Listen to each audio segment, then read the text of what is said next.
पड़ोस वाले प्रधान जी की मोटरसाइकिल की आवाज शुरू होने से पहले ही मेरी नींद खुल गई। पुरानी दीवार घड़ी नियमित रूप से टिक टिक कर रही थी और उसकी छोटी सुई अभी अभी 4 का आंकड़ा पार कर चुकी थी।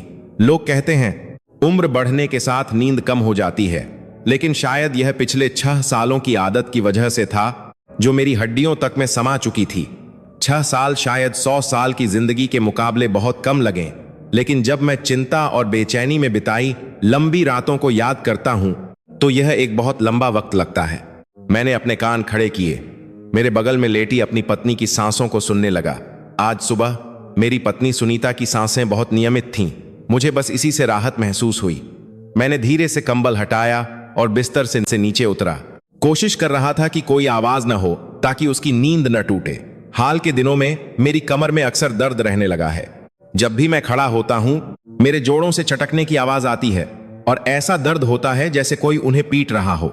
लेकिन मेरी इस तकलीफ का मेरी पत्नी के दुख के आगे क्या मोल।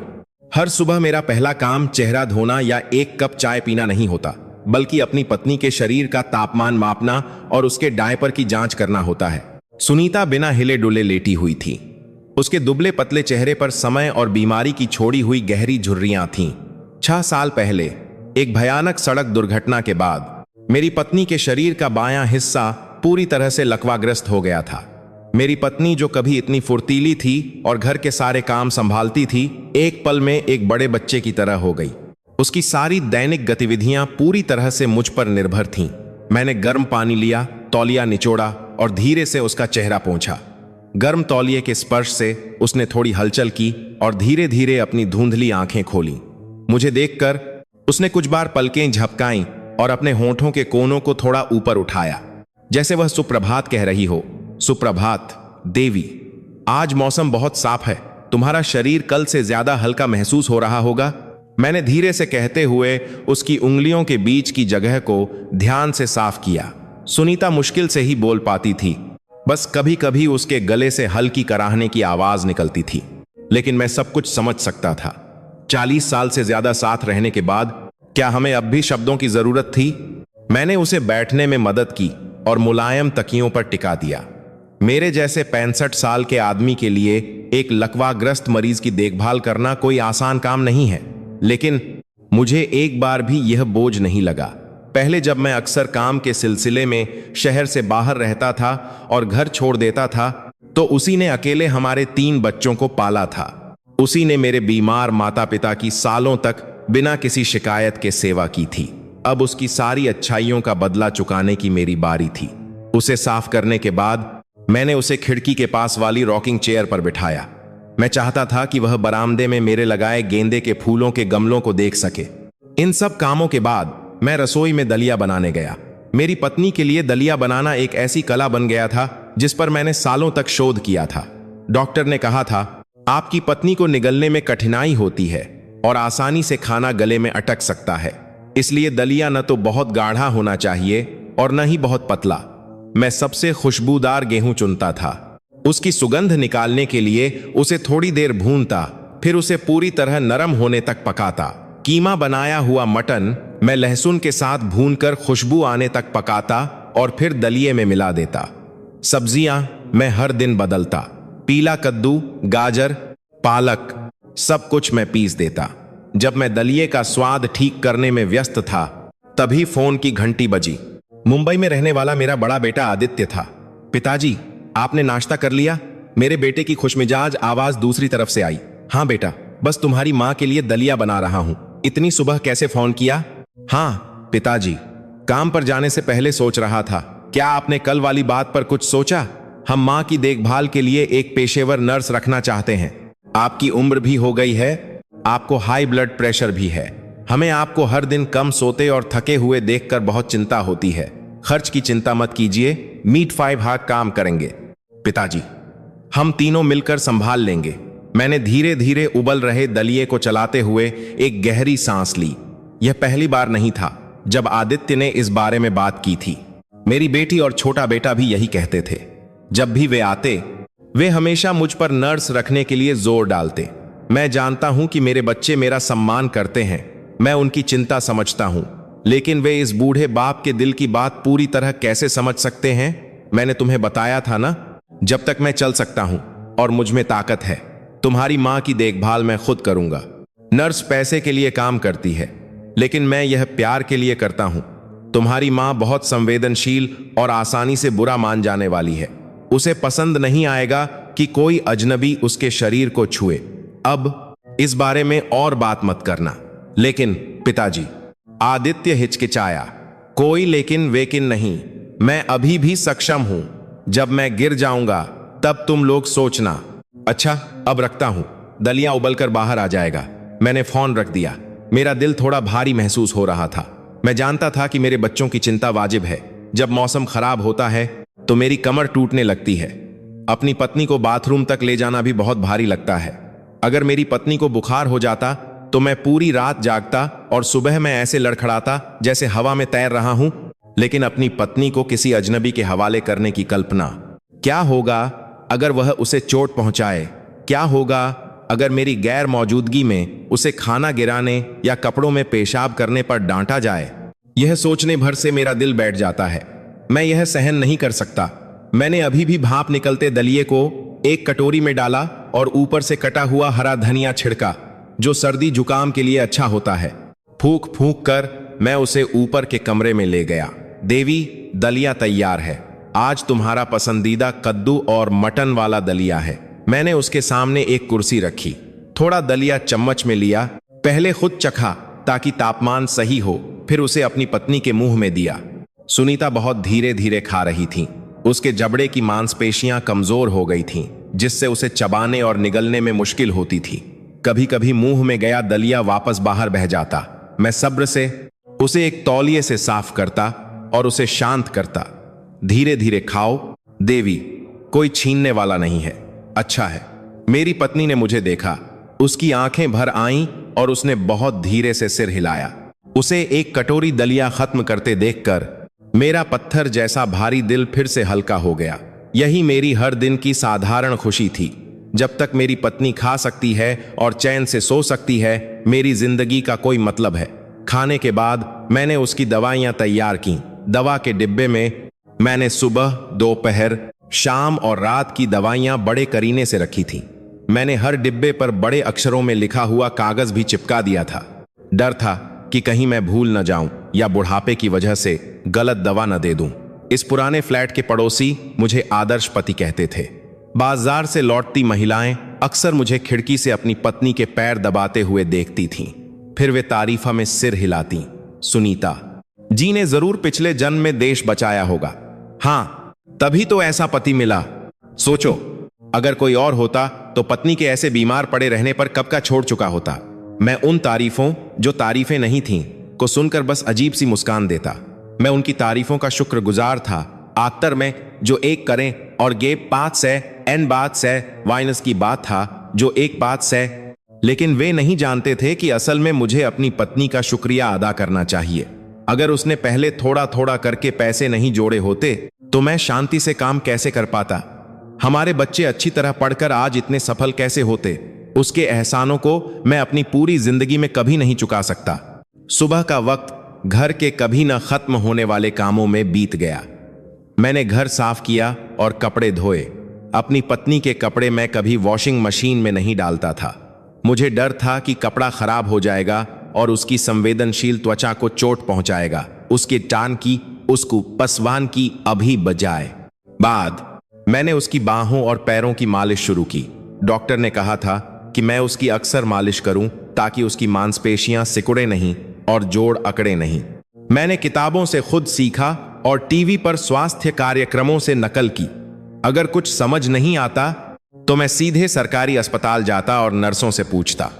मेरी पत्नी के हाथ पहले बहुत सुंदर थे। उसकी गोरी और कोमल उंगलियां बहुत खूबसूरत थीं, लेकिन अब वे उंगलियां अकड़ी हुई और ठंडी थीं। मैंने उसका हाथ पकड़ा, उसकी हर उंगली की मालिश करते हुए पुरानी कहानियां सुनाने लगा। याद है देवी, जब हमारी नई नई शादी हुई थी, मैं तुम्हें अपनी पुरानी साइकिल पर बिठाकर काम पर ले जाता था। फिर एक चढ़ाई पर चेन टूट गई। हम दोनों सड़क पर धूल में लथपथ होकर गिर पड़े, लेकिन हम एक दूसरे को देखकर खिलखिलाकर हंसने लगे थे। मेरी कहानी सुन रही मेरी पत्नी की आंखें चमक उठीं, जैसे मुस्कुरा रही हों। लगता था कि उसकी धुंधलाती यादों के बीच वे खूबसूरत यादें अभी भी एक चिंगारी थीं जो उसकी आत्मा को गर्म रखती थीं। मेरी जिंदगी इसी तरह शांति और दोहराव के साथ चल रही थी। कुछ लोग शायद इसे उबाऊ और थकाऊ कहेंगे, लेकिन मेरे लिए हर दिन अपनी पत्नी का चेहरा देखना और उसकी देखभाल करना एक खुशी थी। मुझे डर था कि किसी दिन जब मैं जागूंगा तो मेरे बगल का बिस्तर खाली होगा। वह डर इस दुनिया की सारी थकान से कहीं ज्यादा बड़ा था। लेकिन हाल ही में मुझे कुछ अजीब महसूस होने लगा था। इस इतने जाने पहचाने घर में और अपनी पत्नी की आंखों में मुझे एक बहुत ही सूक्ष्म बदलाव महसूस हो रहा था। एक पति की सहज वृत्ति जो पूरी जिंदगी साथ रहा हो, मेरे दिल में चिंता के बीज बोने लगी थी। दिल्ली में गर्मी का मौसम बदलने लगा था। रात की हवा ज्यादा ठंडी महसूस हो रही थी। शाम से हो रही बारिश देर रात तक नहीं थमी, जिससे घर के अंदर की हवा नम और ठंडी हो गई थी। ऐसा मौसम मेरी पत्नी जैसे मरीज के लिए, जिसके जोड़ों में अक्सर दर्द रहता है, सबसे बुरा दुश्मन होता है। आज रात वह सो नहीं पा रही थी और लगातार बेचैन थी। उसके गले से धीमी कराहने की आवाज आ रही थी। वह उसे रोकने की कोशिश कर रही थी ताकि मैं चिंतित न हूं, लेकिन वह मुझे धोखा नहीं दे सकती थी। मैं जानता था कि वह दर्द उसके मांस और हड्डियों को खा रहा है। मैं उठा, टेबल लैंप जलाया जिसकी पीली गर्म रोशनी फैली, दवा के डिब्बे से एक दर्द निवारक बाम मूव निकाला, उसे अपनी हथेली में गर्म किया, फिर उसके कंधों, पीठ और दुबले पैरों की मालिश करने लगा। बाम की खास मेंथोल की खुशबू पूरे कमरे में फैल गई, एक ऐसी खुशबू जो हमारे बुढ़ापे की साथी बन गई थी। बहुत दर्द हो रहा है देवी, थोड़ा सह लो, अभी मालिश के बाद अच्छा लगेगा, मैं फुसफुसाया, जबकि मैं धैर्यपूर्वक उन एक्यूप्रेशर बिंदुओं को दबा रहा था जिनकी जगह मुझे मुंह जबानी याद थी। बाहर टिन की छत पर गिरती बारिश की आवाज दिल को चीर रही थी। बारिश की वह आवाज मुझे बहुत पुराने समय में ले गई, वह समय जब हम जवान और स्वस्थ थे लेकिन बहुत गरीब थे। मुझे आजादी के बाद के वे कठिन दिन अच्छी तरह याद हैं। मैं एक कारखाने में तकनीशियन था और मेरी पत्नी एक किंडरगार्टन में शिक्षिका थी। हमारी तंग तनख्वाह हमेशा कम पड़ती थी। एक बार जब मेरी पत्नी आदित्य को जन्म देने वाली थी तो उसे एक कटोरी गर्मागर्म छोले भटूरे खाने का बहुत मन था, लेकिन हम उसे खरीदने में असमर्थ थे। हमने वे पैसे अपने होने वाले बच्चे के लिए दूध पाउडर खरीदने में लगा दिए। जो मुझे सबसे ज्यादा याद है वह अक्टूबर की एक तूफानी रात थी। मुझे तेज बुखार था और मैं एक हफ्ते तक बेहोश पड़ा रहा। घर में चावल खत्म हो चुके थे, बस कुछ मुरझाए हुए शकरकंद बचे थे। सुनीता, जिसका पेट काफी बढ़ चुका था, एक पुराना रेनकोट पहनकर घुटनों तक भरे पानी में घुस गई। उसने चावल और दवा उधार लेने के लिए पड़ोसियों के दरवाजे खटखटाए। जब मुझे होश आया तो वह मेरे बगल में बैठी थी, पूरी तरह भीगी हुई और ठंड से उसके होंठ नीले पड़ गए थे, लेकिन उसके हाथ में अभी भी भाप निकलती दलिये की एक कटोरी थी। तुमने खा लिया? मैंने पूछा। हाँ जी, मैंने पेट भर खा लिया है, उसने मुस्कुराते हुए जवाब दिया। बाद में मुझे पता चला कि उसने सारा दलिया मुझे दे दिया था, जबकि उसने खुद अपना पेट भरने के लिए शकरकंद के छिलके उबाले थे। मैं उस समुद्र से भी गहरे प्यार को कैसे भूल सकता हूं? मुझे राशन की दुकान से चावल मिलने का दिन भी याद है। मेरी छोटी और कमजोर पत्नी लोगों की भीड़ में दब गई, इधर उधर धकेली गई और गिरकर घायल हो गई, लेकिन उसने राशन कार्ड को किसी खजाने की तरह कसकर पकड़ रखा था। घर पहुंचकर खरोंचों से भरे शरीर के साथ वह खुशी से मुस्कुराई। जी, आज का चावल अच्छा है, उसमें कीड़े नहीं हैं, मुझे थोड़ी चर्बी भी मिली है, मैं उसका सालन बनाऊंगी, हम उसे गर्म चावल के साथ खाएंगे। हाँ, उस समय मेरी पत्नी सचमुच एक मजबूत महिला थी।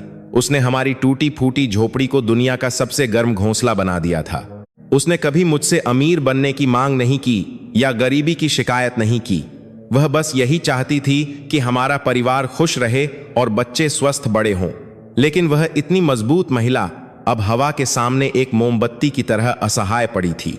उसे पीड़ित देखकर मेरा दिल ऐसा महसूस कर रहा था जैसे उस पर नमक छिड़क दिया गया हो। काश मैं उसका दर्द ले सकता तो मैं कितना खुश होता। जी, सुनीता ने बड़ी मुश्किल से एक शब्द कहा। मैं अपनी सोच से जागा और अपना कान उसके चेहरे के पास ले गया। हाँ देवी, मैं यहीं हूं, कुछ चाहिए? प्यास लगी है? उसने धीरे से सिर हिलाया, फिर कमरे के कोने में पुरानी अलमारी के ऊपर इशारा किया।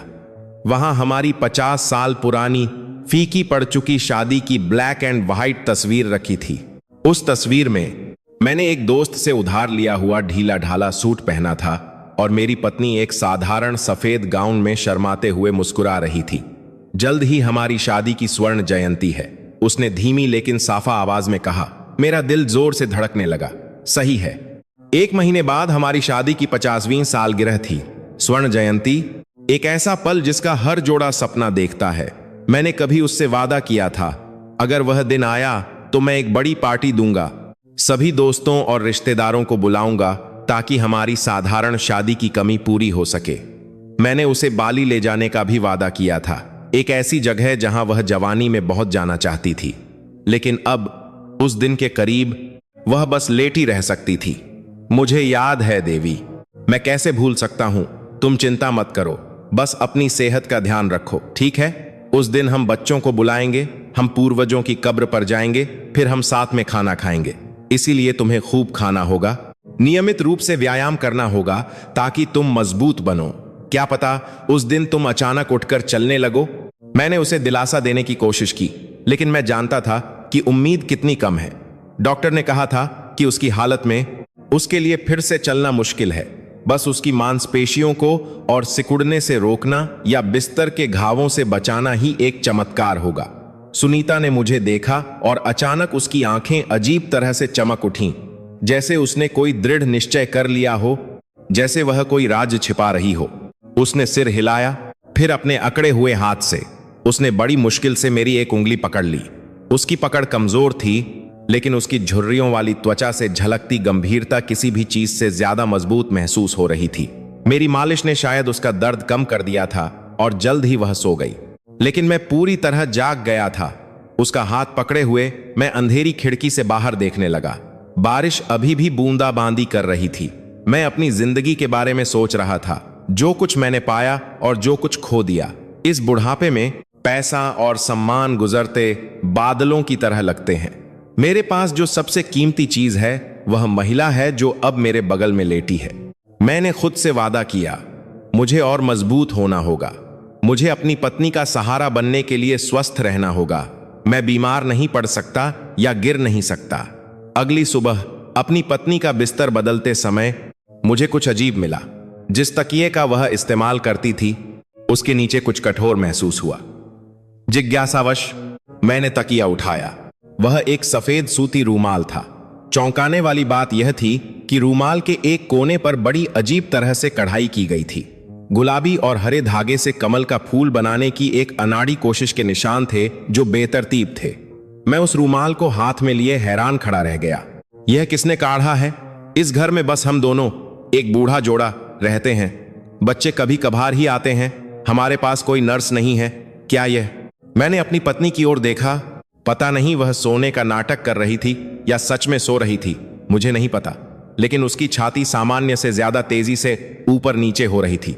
मेरी पत्नी का हाथ तो लकवाग्रस्त है। उसका बायां हाथ बिल्कुल नहीं हिल सकता और उसका दाहिना हाथ चम्मच पकड़ने में भी बहुत कमजोर है। वह सुई पकड़कर कढ़ाई कैसे कर सकती है? अगर वह नहीं तो फिर कौन? क्या कोई मेरी गैर मौजूदगी में इस कमरे में आया था? एक बुरा अंदेशा मेरे दिल में घर करने लगा। मुझे कुछ दिन पहले याद आया, जब मैं बाजार से लौटा तो गेट का ताला जिसे मैंने बंद किया था थोड़ा खुला हुआ था। मुझे वे अजीब आवाजें भी याद आईं जो मैं कभी कभी सुनता था, जिन्हें मैं बस चूहों की आवाज समझता था। मैंने रूमाल को वापस उसकी जगह पर रख दिया और ऐसा दिखावा किया जैसे मैंने कुछ नहीं देखा। लेकिन मेरे दिमाग में एक बड़ा सवाल खड़ा हो गया। क्या इस घर में कोई राज्य चल रहा है? ठीक मेरी नाक के नीचे। मेरी जानकारी के बिना मैंने इस सच्चाई का चुपके से पता लगाने का फैसला किया। एक परिवार के मुखिया के रूप में मेरी वृत्ति जाग चुकी थी। मुझे सुनीता और हमारे इस छोटे से घोंसले को किसी भी खतरे से बचाना था। इस तरह 65 साल के इस बूढ़े आदमी का जासूसी का खेल शुरू हुआ और इसके अंत में एक ऐसी सच्चाई का इंतजार था जिसकी मैंने कभी कल्पना भी नहीं की थी। वह कढ़ाई वाला रूमाल मेरे दिल पर एक बड़े पत्थर की तरह दबाव डाल रहा था। उस पूरे दिन मैं बेचैन रहा। बर्तन धोते समय मैंने चम्मच गिरा दिया। चाय डालते समय मुझे पता ही नहीं चला कि पानी उबलकर बाहर आ गया है। मेरी सारी इंद्रियां मेरी पत्नी के बिस्तर और उस तकिए पर केंद्रित थीं जो राज्य छिपाए हुए था। जब भी मौका मिलता मैं उसे दोबारा जांचने का कोई बहाना ढूंढता। उसे पानी पिलाते समय मैंने ध्यान से उसके दोनों हाथों को देखा। वही दुबले पतले हाथ, उम्र के धब्बों के साथ बेजान अकड़ी हुई उंगलियां। मैंने उसका हाथ उठाया और धीरे धीरे मालिश की। उसकी मांसपेशियां अभी भी ढीली महसूस हो रही थीं, बिना किसी प्रतिरोध के। जब मैंने छोड़ा तो उसकी बाह बस नीचे गिर गई। ऐसे हाथ से चम्मच पकड़ने में भी कांपता है और अक्सर चीजें गिरा देता है। वह इतनी छोटी सुई कैसे पकड़ सकता है और कढ़ाई कर सकता है? क्या कोई चमत्कार हुआ था या मैं सच में सठिया गया हूं? लेकिन रूमाल पर वह अनाड़ी कढ़ाई बहुत असली थी। वह कोई भ्रम नहीं था। कमल के फूल की कढ़ाई ही क्यों, वह फूल जो मेरी पत्नी को जिंदगी भर पसंद था। पहले मेरी पत्नी कढ़ाई में बहुत माहिर थी। उसकी कलाकृतियां तो नई दिल्ली के एक बाजार में एक स्मारिका की दुकान में शान से प्रदर्शित भी हुई थीं। तो फिर क्या किसी और ने इसे काटकर उसे तोहफे में दिया होगा? लेकिन कौन? मेरी पत्नी की सहेलियां भी अब बूढ़ी हो चुकी हैं। उनकी आंखें कमजोर हैं और उनकी हरकतें सीमित हैं। कौन मिलने आएगा? आजकल के युवा तो महंगी चीजें खरीदने में व्यस्त हैं। कौन इस तरह के पुराने रूमाल पर कढ़ाई करने की जहमत उठाएगा? जिज्ञासा और चिंता से प्रेरित होकर मैंने अपनी पत्नी को उकसाने का फैसला किया। शाम को उसके लिए सेब छीलते समय मैंने लापरवाही भरे लहजे में पूछा, देवी, आज जब मैं अलमारी साफर कर रहा था तो मैंने देखा कि मेरा एक पुराना रूमाल गायब है। वह सफेद रूमाल, याद है? तुमने उसे कहीं देखा है या शायद मैं भूल गया हूं और उसे फेंक दिया है? पूछते समय मैंने उसके चेहरे के भावों पर नजर डाली। मेरी पत्नी जो पिसा हुआ सेब खा रही थी अचानक रुक गई। उसकी आंखों में बेचैनी थी। फिर उसने खिड़की की ओर मुंह फेर लिया। मेरी नजरों से बचते हुए उसने बड़ी मुश्किल से सेब निगला, फिर धीरे से सिर हिलाया। उसके सिर हिलाने ने ही मुझे और भी संदिग्ध बना दिया। वह कुछ छिपा रही है। वह मेरी आंखों में सीधे क्यों नहीं देख सकती? जो जोड़ा पूरी जिंदगी साथ रहा हो, वे सिर्फ एक दूसरे की आंखों में देखकर ही समझ जाते हैं कि क्या सोच रहे हैं। उसका यह अजीब तरह से बचना इस बात का साफ सबूत था कि कुछ तो है। मैं हर तरह की संभावनाओं की कल्पना करने लगा। लोग कहते हैं कि बूढ़े लोग खाली समय में बहुत सोचते हैं और उनकी कल्पनाएं सच में डरावनी होती हैं। मुझे टीवी पर देखे गए बुजुर्गों के साथ धोखाधड़ी के मामले याद आ गए। क्या यह हो सकता है कि मेरी गैर मौजूदगी में कोई बुरा आदमी घर में घुसकर मेरी पत्नी को नकली दवाइयां या स्वास्थ्य पूरक खरीदने के लिए फुसला रहा हो? लेकिन मेरी कहां सखा है? पत्नी बोल नहीं सकती और सारे पैसे मेरे पास हैं। उसे कैसे धोखा दिया जा सकता है? या क्या कोई इस घर का इस्तेमाल चुपके से कोई बुरा काम करने के लिए कर रहा है? उस अस्पष्ट डर ने मुझे बहुत संवेदनशील बना दिया। मैं घर में छोटी छोटी बातों पर ध्यान देने लगा। चप्पलों की स्थिति, मेज पर फूलदान, यहां तक कि पानी की बोतल में पानी का स्तर भी। एक रात जब मेरी पत्नी गहरी नींद में सो रही थी, मैंने सावधानी से सारे ताले जांचे। सामने का लकड़ी का मोटा दरवाजा कसकर बंद था, लेकिन जब मैंने बरामदे की खिड़की का ताला जांचा तो मैं जम गया। कुंडी ठीक से नहीं लगी थी।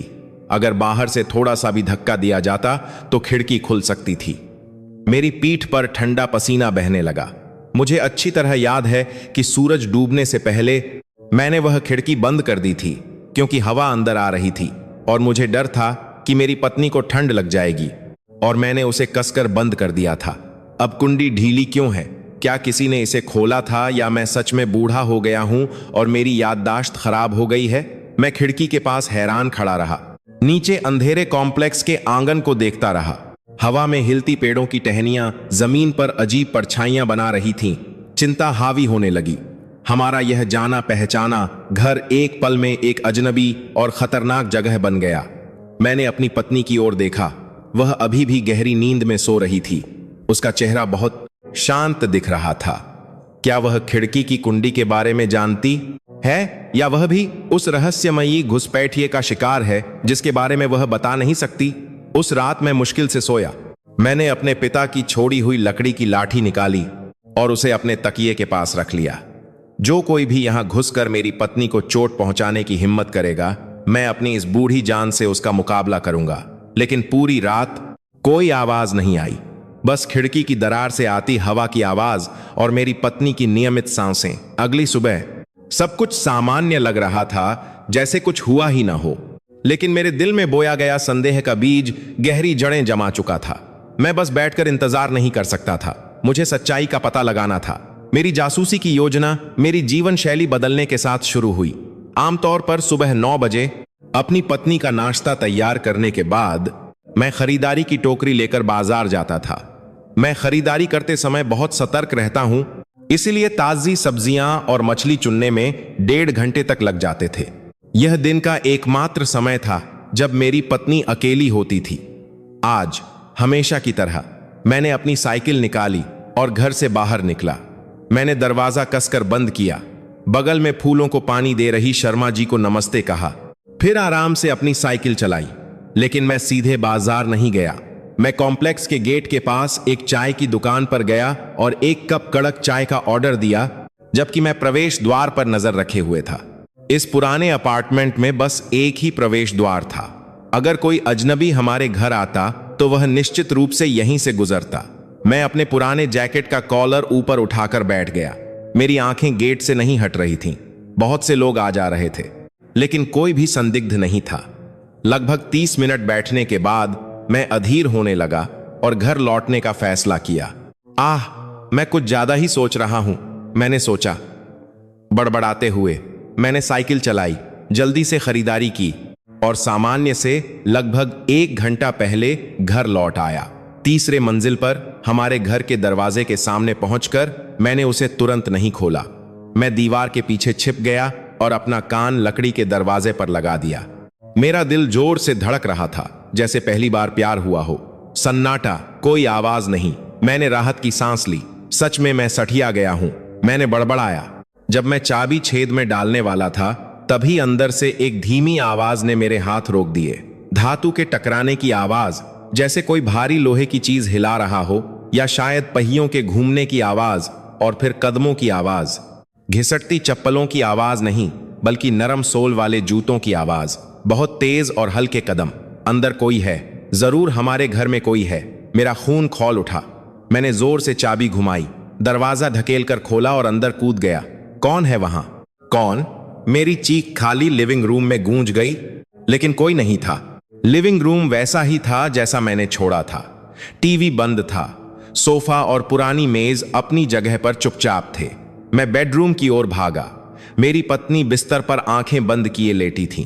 उसकी सांसें नियमित थीं। लग रहा था कि वह गहरी नींद में है, लेकिन जो कंबल ताप जम पत्नी कंदरह की कोशिश। मैंने सुबह उसकी छाती तक ढका था, अब वह बिखरा हुआ था। उसका एक कोना तो फर्श पर लटक रहा था, और सबसे जरूरी बात, उसके माथे पर पसीने की बूंदें थीं। इस ठंडे मौसम में पंखा चलते हुए भी मेरी पत्नी को इतना पसीना क्यों आ रहा था, जैसे वह अभी अभी कोई भारी कसरत करके आई हो। मैं बिस्तर की ओर दौड़ा और उसके कंधे हिलाए। सुनीता, सुनीता।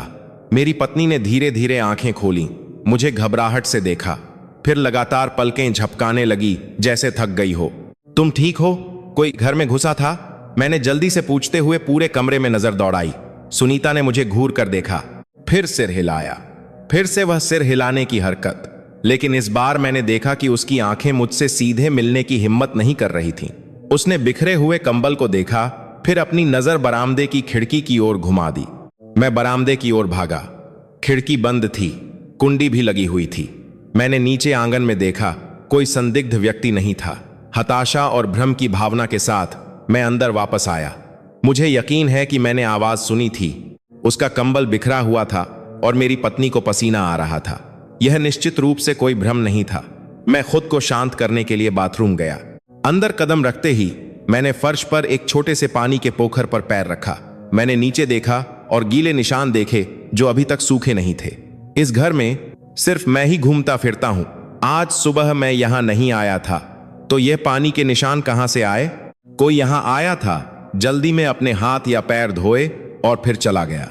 मैं वापस लिविंग रूम में आया, सोफे पर बैठ गया और अपना सिर पकड़ लिया। इस घर में एक भूत जैसी कोई चीज है। एक भूत जो चल सकता है, आवाज कर सकता है, यहां तक कि बाथरूम का इस्तेमाल भी कर सकता है। और सबसे जरूरी बात, उस भूत का मेरी पत्नी से कोई लेना देना है। मेरी पत्नी उसे क्यों बचा रही है? क्या उसे धमकी दी गई है? नहीं। अगर धमकी दी जाती तो उसकी आंखों में डर होता, लेकिन मेरी पत्नी की आंखों में आश्चर्य के अलावा थोड़ा अपराधबोध भी था। अपराधबोध? वह मेरे प्रति अपराधबोध क्यों महसूस कर रही है? एक भयानक और बेतुका विचार मेरे दिमाग में आया। क्या मेरी पत्नी का कोई और आदमी है? मैंने तुरंत उस विचार को झटक दिया। बेतुका? वह एक ऐसी महिला है जिसका आधा शरीर लकवाग्रस्त है और वह 6 साल से बिस्तर पर है। खाने के लिए भी उसे खिलाना पड़ता है। वह कैसे धोखा दे सकती है? और मैं अच्छी तरह जानता हूं कि वह मुझसे कितना प्यार करती है और उसने मेरे लिए कितना बलिदान दिया है। अपनी पत्नी पर शक करना पाप करने जैसा है, लेकिन अगर यह धोखा नहीं तो फिर क्या? मैंने अपनी पत्नी से और न पूछने का फैसला किया। बेकार है, वह बस सिर हिलाएगी या चुप रहेगी। मुझे उस रहस्यमयी घुसपैठिए को खुद रंगे हाथों पकड़ना होगा। अगले कुछ दिनों तक घर का माहौल बहुत भारी हो गया। मैं चुप हो गया और मेरी पत्नी को शायद मेरी अजीब हरकत का एहसास हो गया था। वह कभी कभी मुझे चिंता भरी नजरों से देखती। खाने का समय बहुत अजीब हो जाता, बस बर्तनों के टकराने की आवाज आती। मैंने उसे बाहर निकालने का ऑपरेशन शुरू किया। मैं निर्धारित समय पर साइकिल लेकर जाता रहा, लेकिन असल में मैं अपनी साइकिल पड़ोस के ब्लॉक में प्रधान जी के घर पर छोड़ देता, फिर चुपके से आपातकालीन सीढ़ियों से सामने वाले अपार्टमेंट की छत पर चढ़ जाता। वहां से हमारे घर का बरामदा और बेडरूम की खिड़की साफ दिखाई देती थी। पहले दिन कुछ नहीं हुआ, दूसरे दिन भी शांति रही। तीसरे दिन आसमान में बादल छाए हुए थे, बारिश होने का संकेत था। मैं छत पर झुका हुआ था, अपने भतीजे से उधार ली हुई पुरानी दूरबीन पकड़े हुए मेरी आंखें टिकी हुई थीं। ठीक सुबह 9:45 बजे हमारे अपार्टमेंट की तीसरी मंजिल के गलियारे में एक परछाई दिखाई दी। मेरा दिल जोर से धड़कने लगा। वह एक मजबूत कदकाठी का आदमी था, जिसने ग्रे रंग का स्पोर्ट्स वियर और बेसबॉल कैप पहन रखी थी, जिसे उसने नीचे खींच रखा था। उसके कंधे पर एक काफी बड़ा बैग था, जैसे किसी पेशेवर का बैग हो। वह आदमी सीधे हमारे घर की ओर चला। वह एक पल के लिए रुका, चारों ओर देखा, और अगले ही पल मुझे लगा कि मेरी सांसें रुक गई हैं। उसने ताला नहीं तोड़ा या दरवाजा नहीं तोड़ा। उसने अपनी जेब में हाथ डाला और चाबियों का एक गुच्छा निकाला। खट! हमारे घर का दरवाजा इतनी आसानी से खुल गया। वह अंदर गया और जल्दी से दरवाजा बंद कर लिया। मैंने दूरबीन गिरा दी। मेरा पूरा शरीर कांप रहा था। चाबी! उसके पास हमारे घर की चाबी क्यों है? इस घर की चाबी सिर्फ मेरे और मेरी पत्नी के पास है। मेरी पत्नी की चाबी मैंने आपातकाल के लिए बिस्तर के पास वाली दराज में रखी है। तथ्य यह है कि उसके पास चाबी है। इसका मतलब है कि वह कोई ऐसा व्यक्ति है जिसे हम जानते हैं, या उसने मेरी पत्नी की चाबी चुरा ली है। जो भी हो, एक अजनबी आदमी मेरी गैर मौजूदगी में आसानी से अंदर आता है और मेरी लकवाग्रस्त पत्नी के साथ अकेला रहता है। यह एक ऐसी बात है जिसे मैं बिल्कुल स्वीकार नहीं कर सकता। मेरा खून खौल उठा।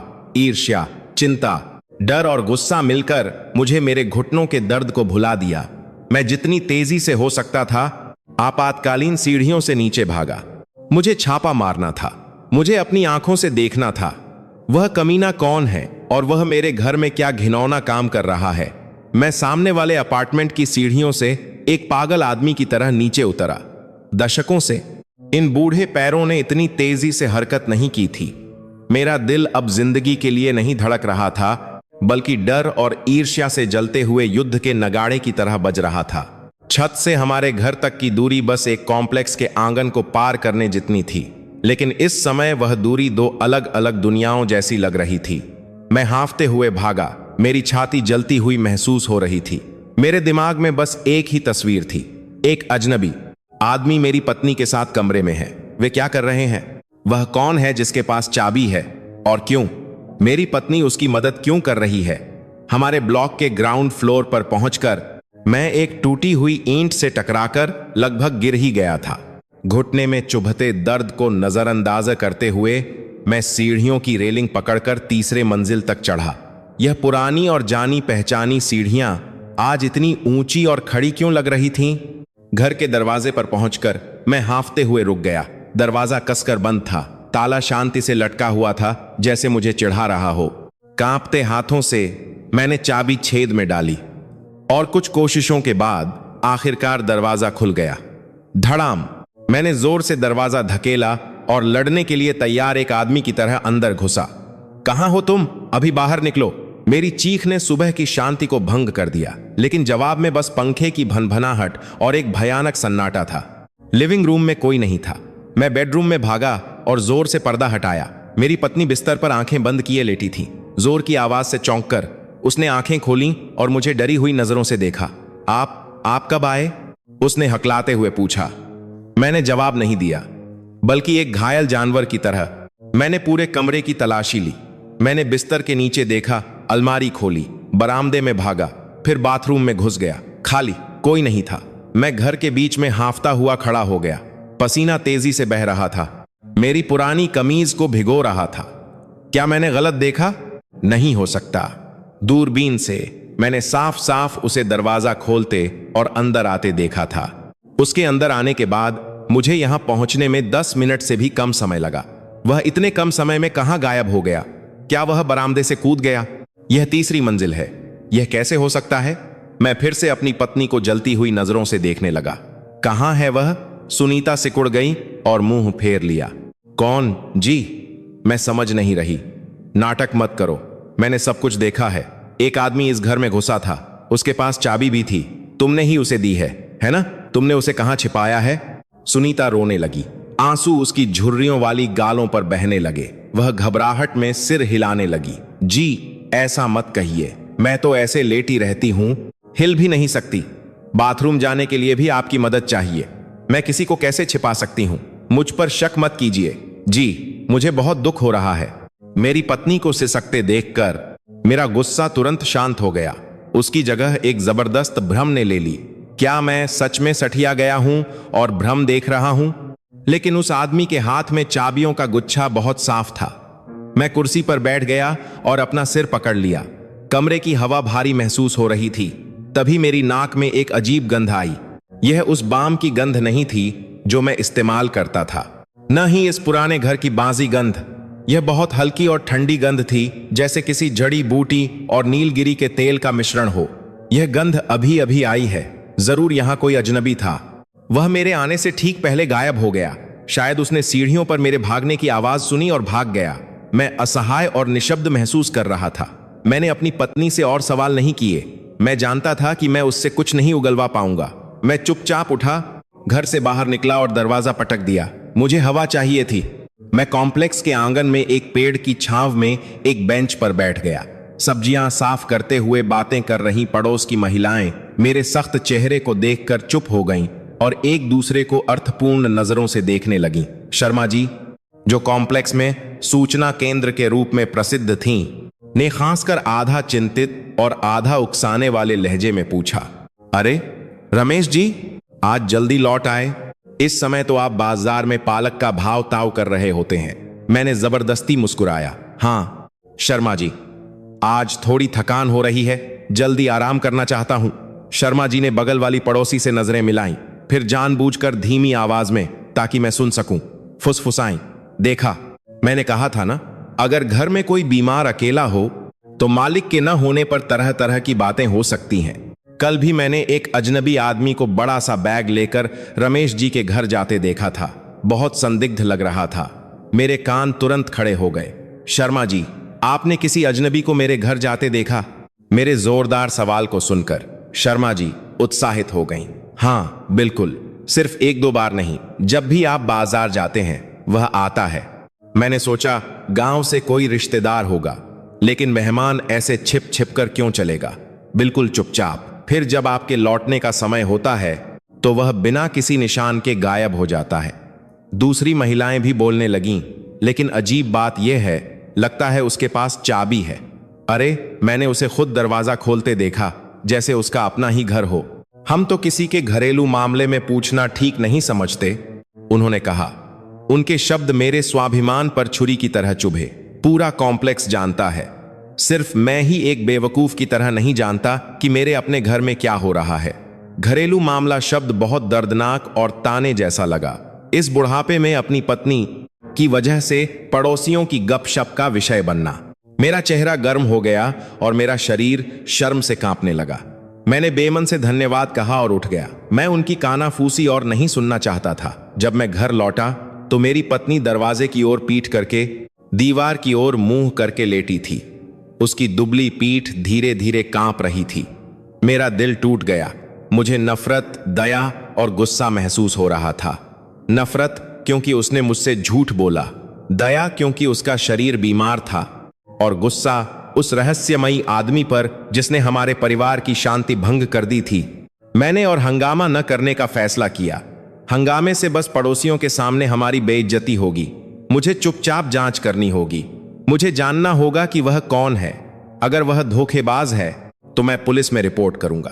अगर वह कोई पूर्व प्रेमी या कोई और अनुचित संबंध है तो मुझे खुद नहीं पता कि मैं क्या करूंगा। तलाक, इस उम्र में अंधी ईर्ष्या के कारण लड़ना, मेरे पास इसके लिए ताकत नहीं है। मैं बस सच्चाई जानना चाहता हूं। सच्चाई चाहे कितनी भी कड़वी क्यों ना हो, मुझे जानना होगा। उस रात मैं फिर सो नहीं सका। मैं अपनी पत्नी के बगल में लेटा था, लेकिन हमारे बीच एक हाथ की दूरी भी हजारों मील जैसी लग रही थी। उसकी सांसें सुनते हुए मैं सोच रहा था कि वह क्या सोच रही है। क्या वह उस आदमी के बारे में सोच रही है? शक एक जहर की तरह मेरी आत्मा को खा रहा था। मुझे एक नरम बूढ़े आदमी से एक शक्की और गुस्सैल आदमी में बदल रहा था। मैंने बच्चों के फोन में संपर्क सूची जांची, बचत खाते की पासबुक दोबारा जांची, यहां तक कि चुपके से दरवाजे की दरार में एक निशान लगा दिया ताकि पता चल सके कि मेरी गैर मौजूदगी में किसी ने उसे खोला है या नहीं। एक घुटन भरी हवा इस पुराने फ्लैट पर छा गई थी। मेरे दिल में गुस्सा बस एक चिंगारी से भड़कने के लिए तैयार था, और वह चिंगारी अगली सुबह की निर्णायक मुलाकात थी। कल की असफलता के बाद मैंने अपनी रणनीति बदल दी। मैं अब दूर से निगरानी नहीं करूंगा। मुझे उसका चेहरा साफ साफ देखना था। मुझे जानना था कि वह किस तरह का कमीना है जो इतनी हिम्मत कर रहा है। अगली सुबह मैं अभी भी बाजार जाने का नाटक कर रहा था, लेकिन मैं दूर नहीं गया। मैंने अपनी साइकिल एक जान पहचान वाली दुकान पर छोड़ दी और कॉम्प्लेक्स के गेट के सामने एक पुराने पेड़ के पीछे छिप गया। यह जगह इनकॉन्स्पिक्यूअस थी, लेकिन मैं हर आने जाने वाले पर नजर रख सकता था। मैंने अपनी टोपी नीचे खींच ली और एक पुराना अखबार पढ़ने का नाटक किया, लेकिन मेरी आंखें हर तरफ देख रही थीं। मच्छर मेरे पैरों को काट रहे थे, पसीना मेरी गर्दन पर बह रहा था, लेकिन मैं सब्र से इंतजार कर रहा था। सुबह 9:15 बजे एक पुरानी मोटरसाइकिल शांति से कॉम्प्लेक्स में दाखिल हुई। सवार मेरी उम्र का एक आदमी था, या शायद कुछ साल छोटा। उसने एक धारीदार कमीज और साफ सुथरी ग्रे पैंट पहन रखी थी, और जूते भले ही पुराने थे पर पॉलिश किए हुए थे। उसका कद काठी मजबूत था, चाल सीधी थी, एक पढ़े लिखे व्यक्ति जैसा लग रहा था। उसने अपनी मोटरसाइकिल पार्क की, हेलमेट टांगा, फिर एक काला चमड़े का बैग उठाया और सीढ़ियों की ओर चल पड़ा। वह बैग जो मैंने दूरबीन से देखा था, वही है वह। मेरा दिल जोर से धड़कने लगा। जब वह सूरज की रोशनी से गुजरा तो मैंने उसका चेहरा साफ साफ देखने के लिए अपनी आंखें सिकोड़ लीं। एक चौकोर चेहरा, स्वस्थ त्वचा, तेज आंखें, घनी भौहें, बहुत ही प्रतिष्ठित और दृढ़ प्रभाव। वह एक चोर या धोखेबाज से ज्यादा एक सेवानिवृत्त सरकारी कर्मचारी, शिक्षक या डॉक्टर जैसा लग रहा था। लेकिन उसका यह सम्मानजनक रूप ही मुझे और भी चिंतित कर रहा था। चेहरे धोखा दे सकते हैं। शातिर धोखेबाज आमतौर पर भरोसेमंद दिखते हैं। या अगर वह मेरी पत्नी का पूर्व प्रेमी था तो सच कहूं तो वह मुझसे कहीं ज्यादा आकर्षक लग रहा था। मैंने खुद को देखा, एक फीकी टी शर्ट, फीके शॉर्ट्स, घिसी पिटी चप्पलें। मेरे दिमाग में एक कड़वी तुलना उभरी। वह बहुत आत्मविश्वास से चल रहा था, कोई भी संदिग्ध हरकत नहीं थी। वह सीधे हमारे घर की सीढ़ियों पर चढ़ गया। मेरा मन हुआ कि मैं भागूं, उसका कॉलर पकड़ूं और जवाब मांगूं, लेकिन मेरे विवेक ने मुझे रोक लिया। अगर मैंने आंगन में हंगामा किया तो मेरी ही बेइज्जती होगी, और सबसे ज्यादा दुख मेरी पत्नी को होगा। मुझे उसे घर के अंदर रंगे हाथों पकड़ना होगा। इस तरह वह इनकार नहीं कर पाएगा। मैंने उसके अंदर जाने के लगभग 5 मिनट बाद इंतजार किया, फिर चुपके से उसके पीछे हो लिया। मैं बिल्ली की तरह कदम रख रहा था ताकि कोई आवाज ना हो। जब मैं दूसरी मंजिल पर पहुंचा तो मैंने तीसरी मंजिल पर लोहे के दरवाजे के खुलने और बंद होने की आवाज सुनी। वह अंदर जा चुका था। मैं दूसरी मंजिल की सीढ़ियों के कोने में छिप गया और अपने कान खड़े कर लिए। सन्नाटा, एक संपूर्ण सन्नाटा। यही सन्नाटा मुझे पागल कर रहा था। काश मैं हंसी या बातचीत की आवाज सुनता तो शायद मैं इतना चिंतित ना होता। वे अंदर इतना चुपचाप क्या कर रहे हैं? मैंने धीरे धीरे तीसरी मंजिल पर चढ़कर अपना कान दरवाजे पर लगा दिया। इस बार मैंने एक बहुत धीमी आवाज सुनी, थोड़ा सह लीजिए जी, थोड़ा दर्द होगा। एक भारी और गर्म पुरुष स्वर, और फिर मेरी पत्नी की धीमी कराह, आह। दर्द हो रहा है, बहुत दर्द हो रहा है। सारा खून मेरे सिर में चढ़ गया, दुनिया घूमने लगी। बहुत दर्द हो रहा है, थोड़ा सह लीजिए। मेरे ईर्ष्या से पागल दिमाग में वे शब्द एक गंदे और घिनौने दृश्य में बदल गए। वे मेरी पत्नी के साथ क्या कर रहे हैं? मैंने अपने हाथ मुट्ठी में भींच लिए, जैसे दरवाजा तोड़ना चाहता हूं, लेकिन तभी उस आदमी की आवाज फिर से सुनाई दी, इस बार ज्यादा साफ, आराम से। जी, गहरी सांस लीजिए। हाँ, ऐसे। यह पैर बहुत अकड़ गया है, इसे नियमित रूप से व्यायाम कराना होगा। सांस खींचो, जैसे व्यायाम कर रहे हों या थेरेपी ले रहे हों। मैं स्तब्ध रह गया। मेरा गुस्सा फिर से भ्रम में बदल गया। क्या वह आदमी डॉक्टर या थेरेपिस्ट है? लेकिन अगर थेरेपी चल रही है तो मेरी पत्नी को मुझसे क्यों छिपाना पड़ा? मेरी गैर मौजूदगी में चुपके से क्यों मिलना पड़ा? निजी चाबी क्यों रखनी पड़ी? दुनिया में कौन सा डॉक्टर मरीज के घर आकर अपने घर की तरह दरवाजा खोलता है? और सबसे जरूरी, निजी डॉक्टर रखने के लिए पैसे कहां से आए? हम दोनों की पेंशन बस दवाइयां और रोजमर्रा की जरूरतों के लिए ही काफी थी। बच्चों से मिले पैसे सब मैं ही संभालता था। इस तरह की विजिटिंग थेरेपी का खर्च जरूर महंगा होगा। सुनीता को इतने पैसे कहां से मिले? क्या वह किसी और चीज के बदले में मुफ्त थेरेपी दे रहा था? वह गंदा विचार फिर से आया। मुझे खुद से घृणा महसूस हुई। मैं यह विश्वास नहीं करना चाहता था कि मेरी पत्नी ऐसी है, लेकिन सारी परिस्थितियां मेरे विश्वास के विपरीत इशारा कर रही थीं। मैं हमारे घर के दरवाजे के सामने दुविधा में खड़ा था। अगर मैं अंदर गया तो मुझे एक क्रूर सच्चाई का सामना करने और अपनी पत्नी को शर्मिंदा होते देखने का डर था। अगर मैं अंदर नहीं गया तो मेरा दिल जल रहा था। आखिरकार मैंने सबसे कायरतापूर्ण तरीका चुना। मैं पीछे हट गया। मैं वह भयानक दृश्य नहीं देखना चाहता था जिसकी मैंने कल्पना की थी। मुझे उस आदमी की पहचान सुनिश्चित करने के लिए और समय चाहिए था। मुझे जानना था कि वह कौन है, उसका नाम और वह कहां रहता है। भारी मन से मैं चुपचाप सीढ़ियों से नीचे उतरा। मैं कॉम्प्लेक्स के गेट पर ऑटो रिक्शा स्टैंड पर गया।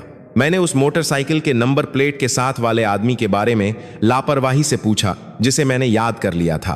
ओहो, वह मोटरसाइकिल वाले साहब तो डॉक्टर लगते हैं। जी, अक्सर उन्हें डॉक्टर वाले बैग के साथ देखा है। इस कॉम्प्लेक्स में अक्सर आते हैं। आदमी अच्छे और विनम्र लगते हैं। डॉक्टर, अच्छा आदमी, ये दो शब्द मुझे पूरी सुबह परेशान करते रहे। एक अच्छा डॉक्टर जो अपने पति की गैर मौजूदगी में एक लकवाग्रस्त महिला के घर में घुसकर मुफ्त थेरेपी देता है। ऐसी परियों की कहानियां असल दुनिया में नहीं होती। क्या उस डॉक्टर के नकाब के पीछे कोई चौंकाने वाला राज छिपा है? मैंने आज रात न सोने का फैसला किया। मैं अपनी पत्नी की सारी छोड़ी हुई चीजों को फिर से खोजूंगा। मुझे उस आदमी के बारे में कोई सुराग ढूंढना होगा जिसका नाम अर्जुन सिंह था। एक ऐसा नाम जो मैंने पड़ोस की महिलाओं से दबी जबान में सुना था। रात गहरी हो रही थी। बेडरूम अंधेरे में डूबा हुआ था। मेरी पत्नी की नियमित सांसें सुनाई दे रही थीं। मैं उठा, फोन की टॉर्च जलाई और चुपचाप अपनी खोज शुरू की। और अलमारी के नीचे एक पुराने लकड़ी के संदूक में मुझे कुछ ऐसा मिला जो इस कहानी में एक महत्वपूर्ण सुराग खोलेगा, और मैं चौंक गया। वह लकड़ी का संदूक मेरी सास की विरासत थी जब मेरी पत्नी की शादी हुई थी। बहुत समय से वह संदूक अलमारी के नीचे पड़ा था। धूल से सना, समय के साथ खराब हो चुका। कांपते हाथों से मैंने धूल फूंकी।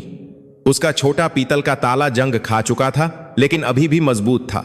मुझे पता था कि मेरी पत्नी उसकी चाबी कहां छिपाती है। अलमारी के ऊपर टूटे हुए गुल्लक के अंदर खट, संदूक का ढक्कन खुला। पुराने कागज और कपूर की गंध मेरी नाक में चुभी। अंदर मेरी पत्नी की कीमती छोड़ी हुई चीजें थीं।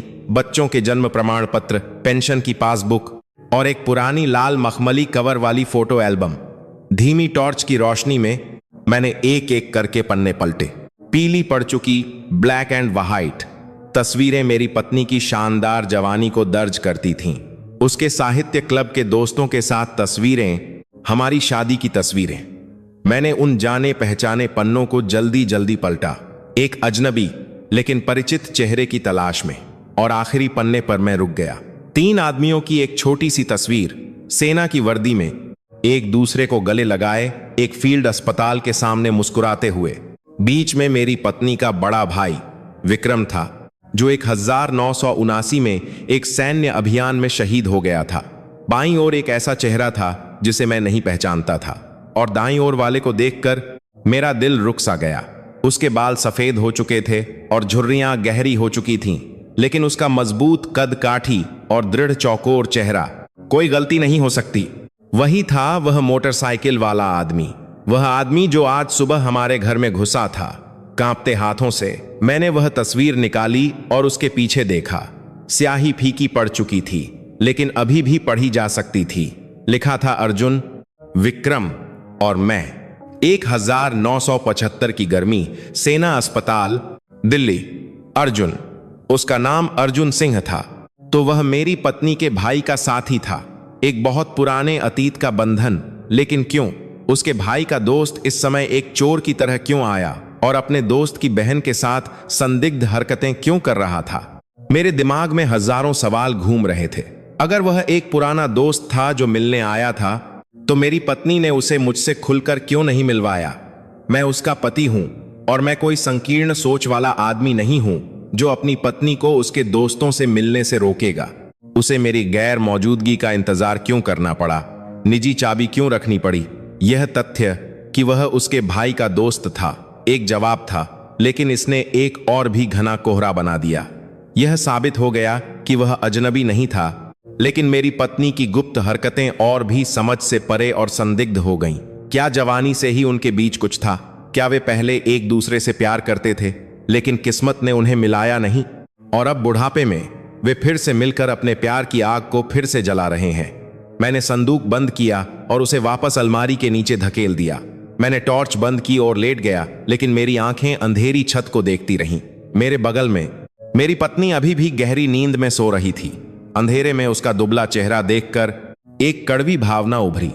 जब मैं सेना में था और काम के सिलसिले में शहर से बाहर रहता था, तो मेरी पत्नी ने अकेले ही बच्चों को पाला और मेरे माता पिता की देखभाल की।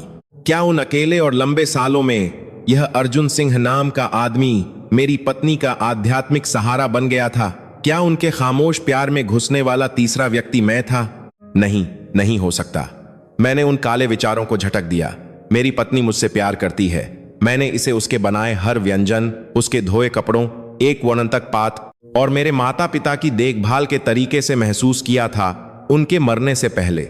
लेकिन लोग कहते हैं कि पुराना प्यार फिर से पनप सकता है अगर कोई चिंगारी हो, खासकर इस समय जब मेरी पत्नी बीमार और कमजोर है और मैं बूढ़ा और अकड़ा हुआ हूं। एक पढ़े लिखे और प्रतिष्ठित डॉक्टर की कोमलता ने शायद उसके दिल को डिगा दिया हो। मैंने उसे गले लगाने के लिए हाथ बढ़ाया, लेकिन मेरा हाथ हवा में ही रुक गया। मैं डर गया। मैं उसे अब छूने से डर रहा था। मैं उसे जगाने और ऐसे बेवकूफी भरे सवाल पूछने से डर रहा था जो हम सबको चोट पहुंचाएंगे। मैं डर रहा था कि सच्चाई उस परिवार को नष्ट कर देगी जिसे मैंने अपनी पूरी जिंदगी बनाया है। उस पूरी रात मैं बेचैन रहा। छत पर छिपकली की आवाज एक उदास रात की आह जैसी लग रही थी। मैंने अपने खुरदरे और कठोर हाथों को देखा। इन हाथों से मैंने बच्चों को पाला, परिवार का पेट भरने के लिए कड़ी मेहनत की और पिछले 6 सालों से अपनी पत्नी को नहलाया और मालिश की। लेकिन अब ये हाथ इतने असहाय महसूस हो रहे थे। मैं बूढ़ा हो चुका था। मेरी ताकत बहुत कम हो गई थी। मैं अब वह जोशीला नौजवान नहीं था जो अपनी पत्नी को हर तूफान से बचा सकता था। अगर उस अर्जुन सिंह का सच में कोई बुरा इरादा था, तो क्या मेरे पास उसे बचाने की ताकत थी, या मैं बस एक असहाय बूढ़ा था जिसके साथ खेला जा रहा था और जिसे पता नहीं था कि उसके अपने घर में क्या हो रहा है? भोर के करीब मैं थकान से सो गया। एक धुंधले सपने में मैंने अपनी पत्नी को उठकर स्वस्थ चलते हुए देखा। वह अर्जुन सिंह के साथ खुशी से हंस रही थी। फिर वे साथ चले गए। खाली और ठंडे घर में बस मैं ही रह गया, व्हील चेयर पर अकेला बैठा। मैं चौंक कर जाग गया। मेरा पसीना बह रहा था। सुबह की रोशनी खिड़की की दरार से आ रही थी। मेरी पत्नी जाग चुकी थी और मुझे घूर रही थी। क्या हुआ जी? रात भर आप बेचैन थे, तबीयत ठीक नहीं है? उसने चिंतित आवाज में पूछा। मैंने उसे देखा, थूक निगला और जबरदस्ती मुस्कुराया। नहीं, कुछ नहीं। शायद ठंडे मौसम की वजह से शरीर में दर्द है। मैंने उसे उठने में मदद की और हमेशा की तरह सुबह की दिनचर्या शुरू की। लेकिन आज मेरी हर हरकत अजीब लग रही थी। मैं अब मजाकिया कहानियां नहीं सुना रहा था या पुराने गाने नहीं गुनगुना रहा था। एक भारी खामोशी हम दोनों पर छा गई थी। मुझे एहसास हुआ कि मैं अब इस शक और पीड़ा में नहीं जी सकता। सब कुछ साफ होना चाहिए। मुझे अपनी आंखों से देखना होगा कि मेरी गैर मौजूदगी में इस कमरे में क्या होता है। केवल नग्न सत्य ही मुझे इस नरक जैसी कमारी सकता है, मानसिक स्थिति से मुक्त कर नप सकता है। और उसी सुबह अपनी पत्नी के बाल संवारते समय मेरे दिमाग में एक साहसी योजना आई। एक योजना जो हम दोनों के विश्वास को नष्ट कर सकती थी। एक योजना जो दर्दनाक थी, लेकिन उसे अंजाम देना जरूरी था। देवी, मैंने खांसकर कंघी रोकी। जल्द ही हरिद्वार में पूर्वजों की समाधि पर जाने का समय है। कुछ साल हो गए हम वहां नहीं गए क्योंकि तुम बीमार हो। मुझे पूर्वजों के प्रति बहुत अपराधबोध महसूस हो रहा है। इस साल दादाजी की मृत्यु के 10 साल पूरे हो रहे हैं। वहां के बड़े बुजुर्गों ने फोन करके मुझे पुश्तैनी घर की मरम्मत पर चर्चा करने के लिए बुलाया है। सुनीता ने पुराने ड्रेसिंग टेबल के शीशे से मुझे देखा। उसकी आंखों में आश्चर्य था, फिर अपराधबोध में बदल गया। हाँ जी, आपको जाना चाहिए। सबसे बड़े बेटे के रूप में हमेशा अनुपस्थित रहना ठीक नहीं है। लेकिन अगर मैं घर में अकेली रहूंगी तो कैसे? क्या बच्चों को बुला लें? मैंने सिर हिलाया। नहीं, जरूरत नहीं। वे भी अपने बच्चों की देखभाल में व्यस्त हैं। उन्हें यहां परेशान करना ठीक नहीं। ऐसा करते हैं, मैं बस 3 दिन के लिए जाऊंगा। कल सुबह निकलूंगा, परसों रात तक लौट आऊंगा। मैं फ्रिज में खाना तैयार करके रख दूंगा, तुम बस उसे गर्म करता है लेना, ठीक है? नहाने के लिए मैं बगल वाली शर्मा जी से कह दूंगा कि दोपहर और शाम को थोड़ी देर के लिए आ जाएं। वह अच्छी और मजबूत हैं। मैंने उनसे बात कर ली है और वह तैयार हैं। कैसा रहेगा? असल में मैंने शर्मा जी से बिल्कुल भी मदद नहीं मांगी थी। यह बस एक बहाना था। मैं अपनी पत्नी का स्वभाव अच्छी तरह जानता था। उसे दूसरों को परेशान करना बिल्कुल पसंद नहीं है। खासकर इस तरह के संवेदनशील मामले में वह जरूर मना कर देगी। और अगर ऐसा हुआ तो वह अपना कोई तरीका ढूंढेगी या किसी और से मदद मांगेगी। यही मेरी परीक्षा थी। सुनीता काफी देर तक चुप रही, गहरी सोच में डूबी हुई। आखिरकार उसने सिर हिलाया। ठीक है जी, आप जाइए। पूर्वजों के प्रति कर्तव्य महत्वपूर्ण है। घर पर मैं अपना ध्यान रख लूंगी। शर्मा जी को परेशान मत कीजिए। मैं थोड़ा कम खाकर और बाथरूम कम जाकर काम चला लूंगी। आप जाइए, चिंता मत कीजिए, चिंता मत कीजिए। जो शब्द आमतौर पर इतने गर्म लगते थे, आज मेरे दिल में चुभ गए। क्या वह सच में अकेली रह सकती है, या वह मुझे शांत कर रही है क्योंकि उसके पास अर्जुन सिंह नाम की एक बैकअप योजना है? मैंने थूक निगला और खुशी से कहने की कोशिश की, शुक्र है कि तुमने ऐसा कहा। तो फिर मैं खाना तैयार करने के लिए बाजार जा रहा हूं। उस पूरे दिन मैं रसोई में व्यस्त रहा। मैंने मटन कोरमा बनाया, सूप पकाया और कुछ सूखी सब्जियां बनाई। मैंने खाने को छोटे प्लास्टिक के डिब्बों में बांटा और उन पर सोमवार दोपहर, सोमवार रात, मंगलवार सुबह के लेबल लगा दिए, जैसे मैं अपने झूठ की भरपाई कर रहा हूं। मैंने सब कुछ बहुत ध्यान से और प्यार से तैयार किया। 40 से ज्यादा साल साथ रहने के बाद यह पहली बार था जब मैंने अपनी पत्नी से योजना बनाकर झूठ बोला था। रात को खाने के बाद मैंने एक पुराने सूटकेस में कुछ कपड़े रखे। सुनीता अपनी व्हील चेयर पर बैठी मुझे कपड़े तह करते हुए देख रही थी। उसकी आंखों में उदासी थी, लेकिन थोड़ी राहत और उम्मीद भी थी। वही उम्मीद थी जो मेरे दिल में सुई की तरह चुभ रही थी। क्या तुम मेरे जाने का इंतजार कर रही हो ताकि तुम उससे आजादी से मिल सको? अगली सुबह मैं बहुत जल्दी उठा। मैंने अपनी पत्नी के लिए गर्म नाश्ता बनाया और उसे तरह तरह की हिदायतें दी। दवा, दरवाजे की चाबी, बिजली, गैस। हाँ, जल्दी निकलो, नहीं तो ट्रेन छूट जाएगी। मैं ठीक हूं। जब गांव पहुंच जाओ तो बड़ों को मेरा प्रणाम कहना। हाँ, सुनीता ने जोर दिया। मैंने सूटकेस उठाया, दरवाजे पर खड़ा हुआ और उसे आखिरी बार देखा। मैं चलता हूं, अपना ध्यान रखना। अगर कुछ हो तो तुरंत आदित्य को या मुझे फोन करना। हाँ, अब जाओ। मैं बाहर निकला। मेरे पीछे बंद हुए दरवाजे की आवाज एक मंच के पर्दे के गिरने जैसी लगी, लेकिन असली नाटक तो अब शुरू होने वाला था। मैं स्टेशन नहीं गया जैसा मैंने कहा था। मैं सीधे सामने वाले अपार्टमेंट के बी ब्लॉक में गया।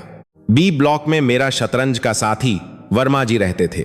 उनकी पत्नी का देहांत हो चुका था और उनके बच्चे सब विदेश में थे, इसलिए वह एक बड़े घर में अकेले रहते थे। पिछले हफ्ते उन्होंने मुझे आने के लिए कहा था, लेकिन मैं अपनी पत्नी की देखभाल की वजह से नहीं आ सका। आज मैं बेशर्मी से उनके यहां रुकने वाला था। वर्मा जी मुझे सूटकेस के साथ देखकर चौंक गए। अरे रमेश जी, ये क्या? पत्नी से झगड़ा हो गया क्या जो घर से निकाल दिया?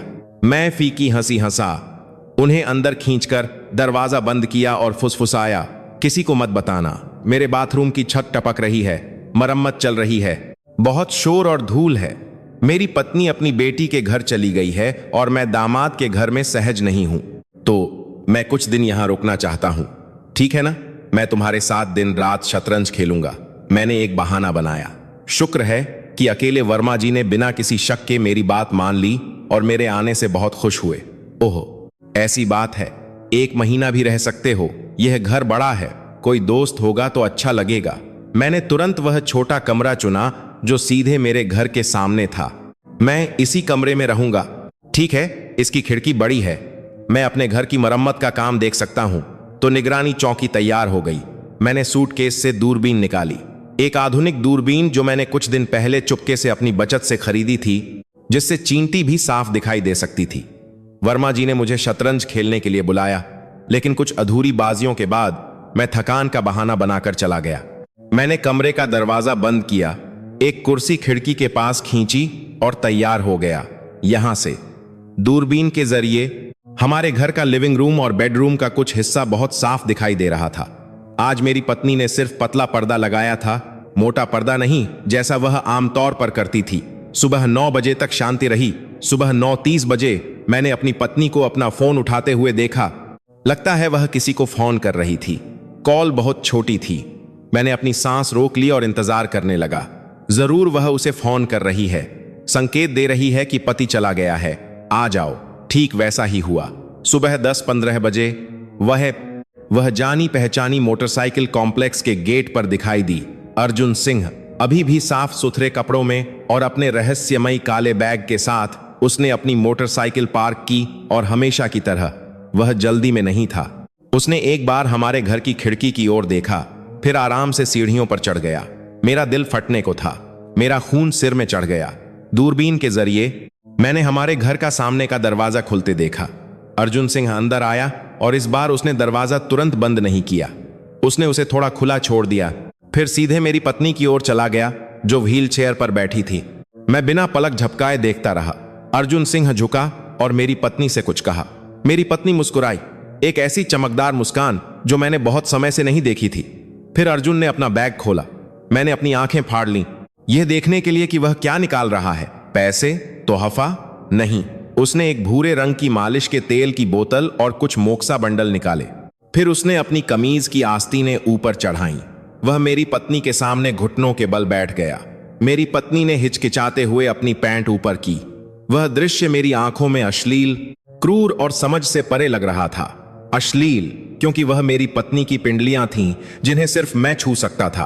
क्रूर क्योंकि एक अजनबी आदमी उसकी मालिश कर रहा था। लेकिन समझ से परे क्योंकि उसकी हरकतें बहुत पेशेवर, दृढ़ थीं और उनमें बिल्कुल भी छेड़छाड़ का कोई भाव नहीं था।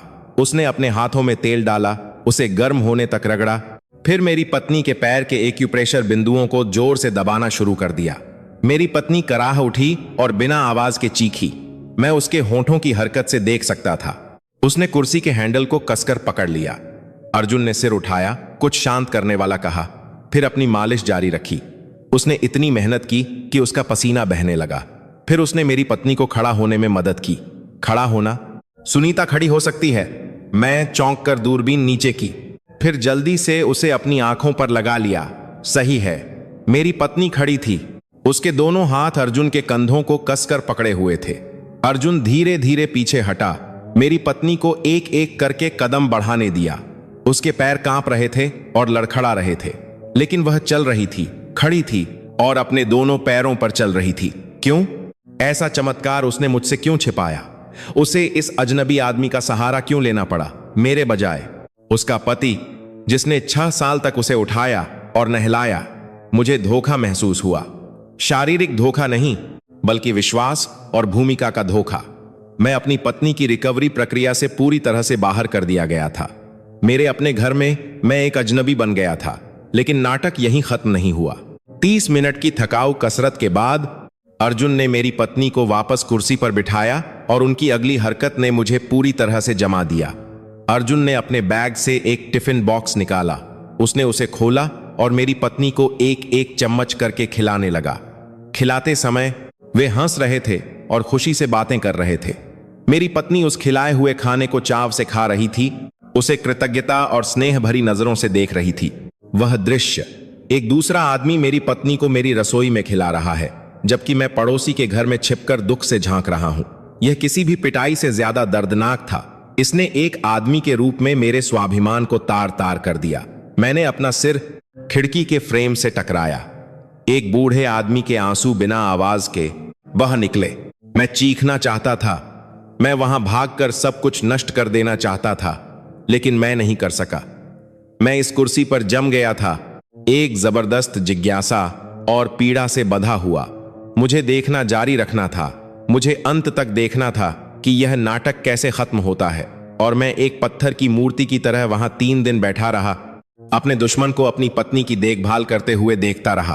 3 दिन 72 घंटे, यह मेरी जिंदगी का सबसे लंबा और सबसे दर्दनाक समय था। अपने दोस्त के छोटे से कमरे में बंद, इंस्टेंट नूडल्स और पानी पर गुजारा करते हुए मेरी आंखें दूरबीन पर टिकी हुई थीं। खिड़की के उस पार का नजारा मेरे दिल को तार तार कर रहा था। हर सुबह उसी समय अर्जुन सिंह आता और वही दिनचर्या दोहराई जाती, लेकिन जितना ज्यादा मैं देखता, मुझे वे अजीब बातें दिखने लगीं जो पहले ईर्ष्या के कोहरे में छिपी हुई थीं। मुझे एहसास हुआ कि यह एक कठिन अभ्यास था, या यूं कहें कि एक यातना। दूरबीन के जरिए मैं अपनी पत्नी के माथे पर मकई के दाने के बराबर पसीने की बूंदें देख सकता था, उसका दर्द से तड़पता चेहरा। जब भी अर्जुन उसके घुटने के जोड़ को मोड़ता या लकवाग्रस्त एक्यूप्रेशर बिंदु को जोर से दबाता, मैं अपनी पत्नी को बिना आवाज के चीखते हुए देखता। उसके आंसू लगातार बह रहे थे, उसका पूरा शरीर ऐंठ रहा था। अगर वह एक प्रेमी होता जो मौज मस्ती करने आया था, तो क्या वह अपनी प्रेमिका को इस तरह पीड़ित करता? अर्जुन सिंह खुद भी आराम में नहीं दिख रहा था। वह इतनी मेहनत कर रहा था कि उसकी कमीज पसीने से भीग गई थी और पीठ पर चिपक गई थी। उसका चेहरा बहुत तनावग्रस्त और केंद्रित था। तो अर्जुन आंधी हो गई। कभी कभी वह अपनी पत्नी का पसीना पोंछने के लिए रुकता। उसकी आंखों में दया का भाव था, लेकिन फिर वह दृढ़ता से अभ्यास जारी रखता। दूसरे दिन की शाम मैंने उन्हें थोड़ी देर आराम करते देखा। अर्जुन कुर्सी पर बैठा था, मेरी पत्नी व्हील चेयर में, एक दूसरे के सामने। उन्होंने देर तक बात की। अर्जुन ने अपने बैग से कागज निकाला, कुछ चित्र बनाए और लिखा, जबकि वह मेरी पत्नी को समझा रहा था। मेरी पत्नी गंभीरता से सिर हिला रही थी। उसकी आंखों में एक मजबूत विश्वास था। यह किसी बेवफाई करने वाले की नजर नहीं थी। यह एक मरीज की डॉक्टर पर, एक शिष्य की गुरु पर, एक डूबते हुए व्यक्ति की बचाव की नाव पर नजर थी। अनुचित संबंध का संदेह डगमगाने लगा, लेकिन उसकी जगह एक जबरदस्त हीन भावना ने ले ली। क्यों? मेरी पत्नी को यह भयानक पीड़ा अकेले क्यों सहनी पड़ी? उसने मुझसे चर्चा क्यों नहीं की? क्या उसे डर था कि मैं चिंतित हो जाऊंगा, या क्योंकि उसने सोचा कि यह बूढ़ा आदमी कुछ भी मदद नहीं कर सकता? मुझे याद आया, जब मैं अपनी पत्नी की मालिश करता था, मैं हमेशा बहुत सावधानी से मालिश करता था। डर था कि उसे दर्द होगा। जैसे ही वह थोड़ी सी भी शिकायत करती, मैं तुरंत रुक जाता और घबरा जाता। पता चला कि मेरी यह अत्यधिक सुरक्षा ही उसकी रिकवरी में बाधा बन रही थी। उसे बहुत ज्यादा प्यार करने की वजह से विडंबना यह है कि मैंने ही उसे मजबूत बनने का मौका छीन लिया था। अर्जुन को मेरी पत्नी के साथ सख्ती से पेश आते देखकर मेरा दिल टूट गया। मेरा मन हुआ कि मैं भागूं, उसे धक्का दूं और चीखूं, मेरी पत्नी को और दर्द मत दो। लेकिन मेरे विवेक ने मुझे कुर्सी पर रोके रखा, क्योंकि मैं परिणाम देख रहा था। दूसरी रात मैंने अपनी पत्नी को पानी का गिलास उठाते और बिना कांपे पीते देखा, जैसा वह पहले करती थी। मैंने उसे अपने पैर का अंगूठा हिलाते हुए देखा, एक ऐसी चीज जो वह पिछले 6 सालों में कभी नहीं कर पाई थी। वे छोटी छोटी प्रगतियां घने अंधेरे को चीरती हुई एक प्रकाश की किरण की तरह थीं, और जो प्रकाश लाया था। विडंबना यह है कि वह मैं नहीं, बल्कि वह अजनबी आदमी था। मैं खुद को एक बेकार आदमी महसूस कर रहा था, एक दर्शक जिसकी पत्नी की जिंदगी के नाटक में मुख्य भूमिका छीन ली गई थी। नीच ईर्ष्या धीरे धीरे शर्म और अंतहीन पछतावे में बदल गई। तीसरे दिन मेरी झूठी समय सारणी के अनुसार आज शाम मेरे लौटने का समय था। उस सुबह हमारे घर का माहौल अलग लग रहा था। अर्जुन सिंह सामान्य से जल्दी आया था। वह दवा का बैग नहीं, बल्कि एक चमकदार स्टेनलेस स्टील का वॉकर लाया था। मैंने अपनी सांस रोक ली, देखता रहा। उन्होंने लिविंग रूम के फर्नीचर को एक तरफ कर दिया ताकि जगह बन सके। अर्जुन ने वॉकर को बीच में रखा। उसने मेरी पत्नी को खड़ा किया और उसके दोनों हाथ वॉकर के हैंडल पर रखे। मेरी पत्नी हवा में एक पत्ते की तरह कांप रही थी। उसके दुबले पैर, जो 6 साल से सोए हुए थे, को अब उसके पूरे शरीर का वजन उठाना था। अर्जुन ने अपना हाथ छोड़ दिया। वह एक कदम पीछे हटा और मेरी पत्नी को आगे बढ़ने का इशारा किया। दूरबीन के जरिए मैं अपनी पत्नी की आंखों में डर साफ साफ देख सकता था। उसने अपने पैरों को देखा, फिर अर्जुन को देखा। अर्जुन ने अपने होंठों की हरकत से इशारा किया। 1 2 3। सुनीता ने एक गहरी सांस ली, अपने होंठों को लगभग खून निकलने तक काट लिया। उसने अपना बायां पैर एक कदम आगे बढ़ाया। उसका पूरा शरीर डगमगा गया। उसने संतुलन बनाए रखने के लिए जल्दी से अपनी बाहों पर दबाव डाला। अर्जुन उसकी मदद करने के लिए नहीं भागा, वह बस हाथ बांधे खड़ा रहा। उसे एक दृढ़ लेकिन उत्साहपूर्ण नजर से देखता रहा। सुनीता ने अपना दाहिना पैर फिर से बढ़ाया। 2 कदम, 3 कदम। मैं जो देख रहा था उस पर विश्वास नहीं कर पा रहा था। मेरी पत्नी चल रही थी, लिविंग रूम में खुद चल रही थी। भले ही उसके कदम डगमगा रहे थे और मजेदार लग रहे थे, यह एक पुनरुत्थान का कदम था। आंसू बह निकले, दूरबीन का लेंस धुंधला हो गया। मैंने जल्दी से आंसू पोंछे और उसे फिर से देखा। मैं इस पल को हमेशा के लिए अपने दिल में बसा लेना चाहता था। लेकिन तभी धड़ाम, जब वह चौथा कदम बढ़ाने वाली थी तो उसका पैर लड़खड़ा गया। उसने संतुलन खो दिया और फर्श पर गिर गई। उसका वॉकर दूर जा गिरा। मैं उस शांत कमरे में चीख उठा, सुनीता। मैं लगभग अपना सिर खिड़की के शीशे से टकराने वाला था। उस पार अर्जुन तेजी से भागा, लेकिन इससे पहले कि वह उसे उठा पाता, मेरी पत्नी ने अपने हाथ से इशारा किया। वह अपने दोनों हाथों को फर्श पर दबाकर खुद उठने की कोशिश कर रही थी। उसके बाल बिखरे हुए थे। दर्द सहने की वजह से उसका चेहरा लाल हो गया था। जरूर बहुत दर्द हुआ होगा। बूढ़े लोगों की हड्डियां कांच की तरह नाजुक होती हैं। क्या होगा अगर इस तरह गिरने से उसकी हड्डी टूट गई हो? मेरा दिल बैठ गया। मैं उसे और पीड़ित होते नहीं देख सकता था। लेकिन सुनीता ने हार नहीं मानी। उसने सोफे को पकड़ा, दांत भींचे और अपने शरीर को खड़ा होने के लिए मजबूर किया। पसीना आंसुओं के साथ मिलकर उसकी गालों पर बह रहा था। उसने दीवार पर लगी हमारी शादी की तस्वीर को देखा। वह तस्वीर जिसमें मैं, जो अभी भी जवान था, मुस्कुरा रहा था। मैं उसके होंठों की हरकत पढ़ सकता था। वो बड़बड़ाई, हिम्मत रखो, उसके लिए, स्वर्ण जयंती के लिए। दुनिया ढहती हुई महसूस हुई। सारे शक, ईर्ष्या, स्वार्थ साबुन के बुलबुले की तरह गायब हो गए। तो यह बात थी, यह सारा सब्र, राज और दर्दनाक अभ्यास, सब कुछ मेरे लिए था। वह मुझे एक सरप्राइज देना चाहती थी। वह हमारी स्वर्ण जयंती के दिन मेरे सामने खुद चलना चाहती थी। वह मेरा बोझ हल्का करना चाहती थी। वह मुझे गौरवान्वित करना चाहती थी। और मैंने क्या किया? मैंने उस पर बेवफाई का शक किया। एक चोर की तरह उस पर नजर रखी, जबकि वह शारीरिक दर्द से लड़ रही थी। मैं कायर और गंदे विचारों में फंसा हुआ था। मैं सबसे बुरा पति हूं। उस पार सुनीता फिर से खड़ी होने में कामयाब हो गई। उसने फिर से अपना वॉकर पकड़ा और कदम बढ़ाया। 1 कदम, 2 कदम। वह रोते हुए और मुस्कुराते हुए चल रही थी। अर्जुन उसके बगल में ताली बजा रहा था, जय जयकार कर रहा था। वह दृश्य किसी भी पेंटिंग से ज्यादा सुंदर था, किसी भी चीज से ज्यादा पवित्र। चमत्कार अपने आप नहीं आते। चमत्कार पसीने, आंसू और एक महान प्रेम से बनाए जाते हैं। मैं और इंतजार नहीं कर सकता था। मैंने दूरबीन बिस्तर पर फेंकी और अपना सूटकेस पकड़ा।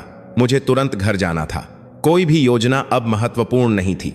मैं बस अपनी पत्नी के पास भागना चाहता था, उसे गले लगाना, घुटनों के बल बैठकर माफी मांगना और उन भारी कदमों में उसके साथ चलना। मैं अपने दोस्त वर्मा जी के घर से बाहर भागा। मैं विदा लेना भूल गया। मैं एक पागल आदमी की तरह आंगन पार करके भागा। मुझे लोगों की हैरान नजरों की परवाह नहीं थी। मैं आ रहा हूं, सुनीता। मैं कॉम्प्लेक्स के आंगन में एक पागल आदमी की तरह भागा, पड़ोसियों की जिज्ञासु नजरों को नजरअंदाज करते हुए। हवा मेरे कानों में सरसराहट कर रही थी, लेकिन मेरे दिमाग में बस वॉकर की खनक और मेरी पत्नी के फर्श पर गिरने की परछाई थी। 3री मंजिल की सीढ़ियां कभी इतनी लंबी महसूस नहीं हुई थी। मेरे फेफड़े जल रहे थे। मेरा दिल फटने को था। मैं अब 65 साल का गठिया से पीड़ित दादा नहीं था। मैं एक ऐसा पति था जो दुनिया में अपनी सबसे प्रिय पत्नी की ओर भाग रहा था। हमारे घर का दरवाजा थोड़ा खुला हुआ था। मुझे चाबी का इस्तेमाल करने की भी जरूरत नहीं पड़ी। मैंने उसे जोर से धकेला और अंदर घुसा। कमरे में सब कुछ रुक सा गया। लिविंग रूम के बीच में अर्जुन सिंह घुटनों के बल मेरी पत्नी को सहारा दे रहा था। मेरी पत्नी सोफे को पकड़े फर्श पर बैठी थी। उसका चेहरा पीला था, पसीना तेजी से बह रहा था। दोनों ने चौंक कर मेरी ओर देखा। एक भयानक खामोशी छा गई। बस मेरी भारी सांसों की आवाज सुनाई दे रही थी। रमेश जी, सुनीता हकलाई। उसकी आंखें आश्चर्य से फैल गईं, फिर एक जबरदस्त डर में बदल गईं, जैसे कोई गलत काम करते हुए पकड़ा गया हो। उसने जल्दी से अपना हाथ खींचा और अर्जुन को दूर धकेलने की कोशिश की। मैं दरवाजे पर जमा हुआ खड़ा रहा, अपनी पत्नी को देखता रहा, फिर उस आदमी को जिसका नाम अर्जुन सिंह था। उस समय मैंने सोचा कि मैं उसकी ओर भागूंगा, मुक्का मारूंगा या ईर्ष्या से चीखूंगा, लेकिन नहीं। अर्जुन का नरम लेकिन चिंतित चेहरा और मेरी पत्नी का दर्द और शर्म से मिला जुला चेहरा देखकर मेरे अंदर का गुस्सा तुरंत गायब हो गया। उसकी जगह मुझे एक ऐसी भावुकता और दया महसूस हुई जिसने मेरी छाती को जकड़ लिया। धीरे धीरे कांपते कदमों से मैं अंदर आया। मैंने अपना सूटकेस फर्श पर फेंका, अपनी पत्नी के बगल में घुटनों के बल बैठ गया और उसे कसकर गले लगा लिया। सुनीता, तुम ठीक हो? गिरने से दर्द हुआ? क्यों? तुमने यह बेवकूफी भरा काम क्यों किया? मैं रो रहा था। एक बूढ़े आदमी के खुरदरे आंसू मेरी पत्नी के कंधे को भिगो रहे थे। सुनीता स्तब्ध थी। उसने शायद कभी नहीं सोचा था कि मेरी प्रतिक्रिया ऐसी होगी। उसने जरूर सोचा होगा कि मैं गुस्सा करूंगा और उससे पूछताछ करूंगा। कांपते हाथों से उसने मेरा सिर सहलाया और धीमी आवाज में कहा, आपको सब पता चल गया? कब से? मुझे माफ कर दीजिए जी। तभी अर्जुन सिंह ने बात की। उसकी आवाज शांत, प्रतिष्ठित और जीवन के अनुभव से भरी हुई थी। रमेश जी, शांत हो जाइए। सुनीता जी ठीक हैं, बस ऐंठन हो गई है। बेहतर होगा कि हम पहले उन्हें सोफे पर बिठा दें। मैंने सिर उठाया और अर्जुन सिंह को देखा। हमारी नजरें मिली। उसकी आंखों में जरा भी डर या कुछ छिपाने की इच्छा नहीं थी, बस समझ और एक दोस्ताना मुस्कान थी। मैंने और अर्जुन ने मिलकर मेरी पत्नी को सोफे पर बिठाया। सुनीता अभी भी अपने आश्चर्य से उबर नहीं पाई थी। वह मेरा हाथ पकड़े रही जैसे डर हो कि मैं फिर से चला जाऊंगा। अपनी पत्नी को आराम से बिठाने के बाद अर्जुन ने एक कुर्सी खींची और हमारे सामने बैठ गया। उसने एक गिलास पानी बढ़ाया। पहले पानी पी लीजिए। जी, लगता है आप बहुत तेजी से भागे हैं। मुझे पता है कि आप कुछ दिनों से हम पर नजर रखे हुए हैं। मैं इतना चौंक गया कि लगभग पानी ही थूक देता। क्या आपको पता था कि मैं नजर रख रहा हूं? अर्जुन जोर से हंसा। उसकी खिलखिलाती हंसी ने तनावपूर्ण माहौल को पिघला दिया। रमेश जी, मैं पहले एक टोही सैनिक था। सामने की छत पर आपकी परछाई का घूमना और आज सुबह पेड़ के पीछे छिपना, क्या यह मुझसे छिपा रह सकता था? मुझे तो इस बात की ज्यादा हैरानी थी कि आप अपनी पत्नी पर नजर रखने के लिए भूखे रहने को तैयार थे, लेकिन आपने हम पर छापा क्यों नहीं मारा? मेरा चेहरा उबले हुए केकड़े की तरह लाल हो गया। मैंने सिर झुका लिया। मेरी शौकिया जासूसी शुरू से ही पकड़ी जा चुकी थी। मैं खुद को शिकारी समझ रहा था। पता चला कि मैं बस एक शिकार था जो किसी और की निगरानी में था। मैं हकलाया, कुछ नहीं कह सका। सुनीता ने हमें बारी बारी से भ्रम में देखा। तो आप लोग एक दूसरे को जानते हैं, लेकिन अर्जुन भाई, आपको कैसे पता चला कि कोई छिपा हुआ है? अर्जुन ने सुनीता को प्यार से देखा। अर्जुन ने भाई, मुझे इसलिए पता चला क्योंकि रमेश जी आपसे इतना प्यार और चिंता करते हैं कि उन्हें शक हो गया। सच कहूं तो जो कोई भी ऐसा नजारा देखेगा, एक अजनबी आदमी पति की गैर मौजूदगी में घर में आता जाता है, वह जरूर गलत समझेगा। गलती मेरी और आपकी है, क्योंकि हमने सब कुछ उनसे छिपाया। मैंने अर्जुन को देखकर हिम्मत जुटाई और वह सवाल पूछा जो मुझे लंबे समय से परेशान कर रहा था। तो असल में आप कौन हैं? आप मेरी पत्नी के प्रति इतने दयालु क्यों हैं? आपका क्या रिश्ता है? मेरे सीधे सवाल को सुनकर सुनीता का चेहरा पीला पड़ गया। उसने मुझे रोकने की कोशिश की, लेकिन अर्जुन ने हाथ उठाकर उसे शांत किया। उसने मेरी आंखों में सीधे देखा और गंभीर आवाज में कहा, अच्छा सवाल है जी, मुझे आपसे शुरू में ही मिलना चाहिए था। मैं अर्जुन सिंह हूं। मैं स्वर्गीय विक्रम का साथी हूं, जो सुनीता जी के बड़े भाई थे। विक्रम का नाम उस छोटे से कमरे में एक घंटी की तरह गूंज गया, जिसने दुखद और पवित्र यादें ताजा कर दी। मैं स्तब्ध रह गया। कल रात के संदूक की तस्वीर मेरे दिमाग में साफ हो गई। मेरे साले का दयालु और साहसी चेहरा जो इतनी कम उम्र में शहीद हो गया था। अर्जुन ने धीमी आवाज में कहानी सुनाना शुरू किया। उसकी आवाज हमें अतीत में ले गई। 1979 में एक सैन्य अभियान में हमारी पलटन पर घात लगाकर हमला किया गया। मैं बुरी तरह घायल हो गया और गोलियों की बौछार के बीच पड़ा हुआ था। तभी विक्रम ने अपनी जान जोखिम में डालकर मुझे उठाया और पीछे भागा। जैसे ही हम सुरक्षित स्थान पर पहुंचे, उसे गोली लग गई।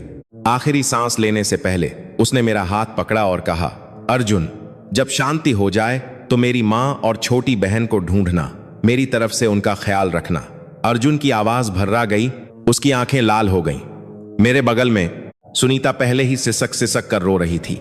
मैं विक्रम के एहसान को अपनी पूरी जिंदगी नहीं भूल सकता। युद्ध खत्म होने के बाद मैंने उसके परिवार को ढूंढने की कोशिश की, लेकिन वे जा चुके थे। मैंने अपनी डॉक्टरी की पढ़ाई पूरी की और एक एक्यूपंक्चर विशेषज्ञ बन गया। हाल ही में एक पूर्व सैनिक संघ के माध्यम से एक पूर्व 20 की हुआ था। मुझे आखिरकार सुनीता जी के बारे में खबर मिली। अर्जुन ने मुझे ईमानदारी से देखा। जब मैं यहां आया और मां जी की लकवाग्रस्त हालत देखी और देखा कि आप इस बुढ़ापे में कितने प्यार से उनकी देखभाल कर रहे हैं, तो मैं सचमुच भावुक हो गया। मैंने विक्रम की आत्मा के सामने वादा किया, मैं उसकी बहन को फिर से चलाने के लिए कुछ भी करूंगा। यही एकमात्र तरीका है जिससे मैं उसका कर्ज चुका सकता हूं। उसकी कहानी सुनकर मेरा दिल पिघल गया। जिस आदमी पर मैं शक और ईर्ष्या कर रहा था, वह असल में एक गुमनाम नायक था। लेकिन आप लोगों ने इसे मुझसे क्यों छिपाया? चोरों की तरह चुपके से क्यों मिलना पड़ा? मैंने पूछा।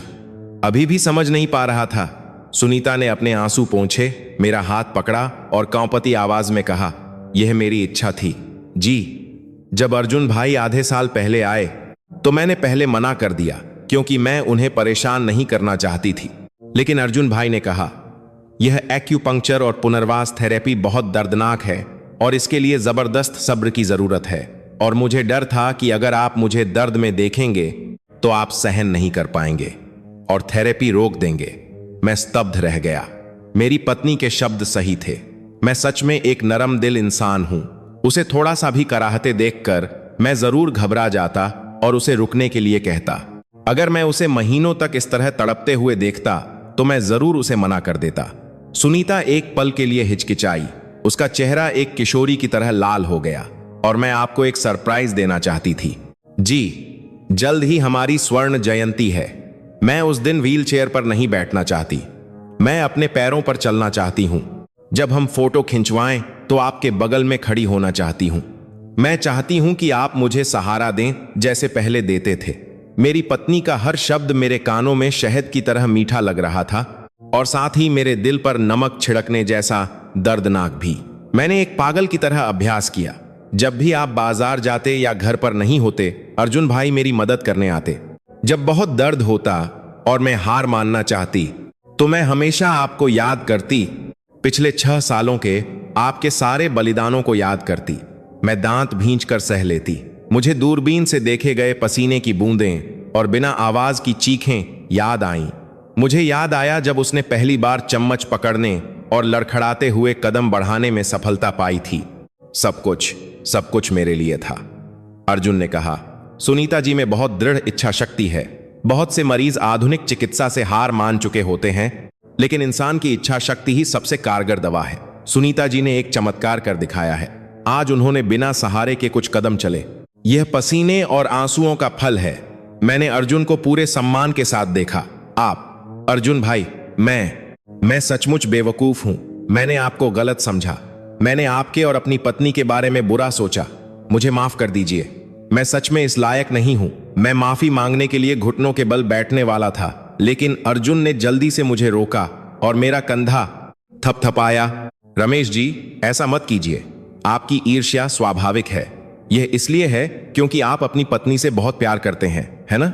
मैंने तो देखा कि आप सुनीता जी की कैसे देखभाल करते हैं और सोचा आप ही सबसे अच्छे पति हैं। स्वर्ग में विक्रम जरूर खुश होगा कि उसकी बहन ने आप जैसे इंसान से शादी की। और उस समय आपने मेरी पत्नी को खाना खिलाया था। मैंने सावधानी से उस बात के बारे में पूछा जो अभी भी मेरे मन में खटक रही थी। अर्जुन जोर से हंसा। ओहो, उस दिन अभ्यास बहुत कठिन था। सुनीता जी के हाथ में ऐंठन हो गई थी और वह चम्मच नहीं पकड़ पा रही थी, क्योंकि दवा लेने का समय हो गया था। मैंने बस थोड़ी मदद कर दी। गलत मत समझिए जी, हम अब बूढ़े हो चुके हैं, भाई बहन जैसे ही हैं, चिंता मत कीजिए। मैं मुस्कुराया। कई हफ्तों में पहली बार मैं ईमानदारी से मुस्कुराया। मेरे दिल पर रखा पत्थर जैसा बोझ हट गया था। इस घर का भूत गायब हो गया था। उसकी जगह असल दुनिया में एक मददगार फरिश्ता आ गया था। अर्जुन भाई, मैंने उसका हाथ कसकर पकड़ा। मेरी आवाज भावुकता से कांप रही थी। मुझे नहीं पता कि हम दोनों आपका यह एहसान कैसे चुकाएंगे। आपने न केवल मेरी पत्नी को ठीक किया है, बल्कि हमारे परिवार के विश्वास और खुशी को भी बचाया है। अर्जुन ने मेरा हाथ झटक दिया। कैसा एहसान? सुनीता जी को स्वस्थ और फिर से चलते हुए देखकर ही मैं खुश हूं। इसे आप लोगों की स्वर्ण जयंती के लिए मेरी तरफ से एक तोहफा समझिए। वह छोटा सा कमरा अचानक गर्म महसूस होने लगा।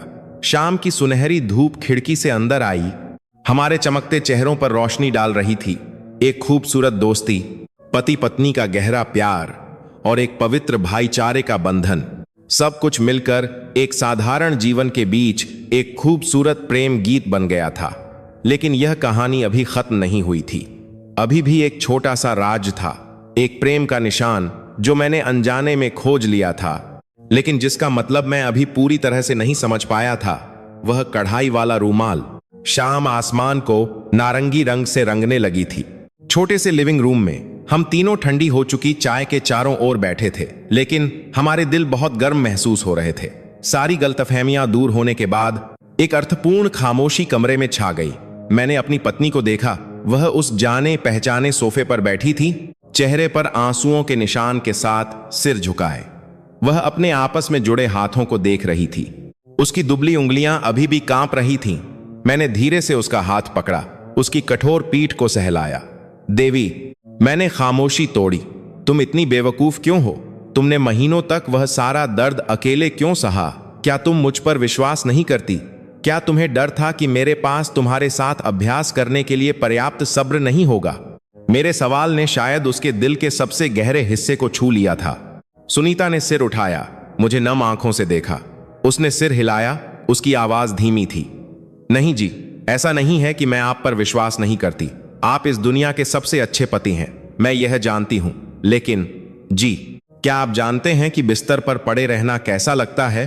अपने प्यारे पति को दिन रात थकते हुए देखना, उसके बाल तुम्हारी देखभाल में सफेद होते देखना बहुत दर्द होता है, जैसे कोई छुरी से काट रहा हो। वह एक पल के लिए रुकी, अपनी सिसकियां रोकते हुए। 6 सालों में एक भी दिन ऐसा नहीं था जब आप चैन से सोए हों। हर रात आप मेरी मालिश करने और देखभाल करने के लिए उठते थे। जब मौसम ठंडा होता तो आपकी कमर इतनी दर्द करती कि आप सीधे खड़े नहीं हो पाते थे, लेकिन आप फिर भी मुझे उठाकर बाथरूम ले जाते थे। मैंने सब कुछ देखा है जी। मेरा दिल बहुत दुखता था। मुझे लगता था कि मैं बस आपकी जिंदगी में एक बोझ हूं, एक बेड़ी। मैंने उसका हाथ और कसकर पकड़ लिया। बकवास मत करो, पति पत्नी मुश्किल में एक दूसरे का सहारा बनते हैं। मैंने तुम्हें कभी बोझ नहीं समझा। आपने कहा नहीं, लेकिन मैंने महसूस किया। सुनीता ने मुझे गहराई से देखा। तो जब अर्जुन भाई आए और सुई चुभने के बाद मैंने अपने पैर की उंगलियों में एक बहुत ही हल्की सनसनी महसूस की। मैं बहुत खुश थी, लेकिन उसी समय मैं डर गई थी। किस बात का डर? डर था कि यह सिर्फ एक झूठी उम्मीद है। सुनीता सिसकने लगी।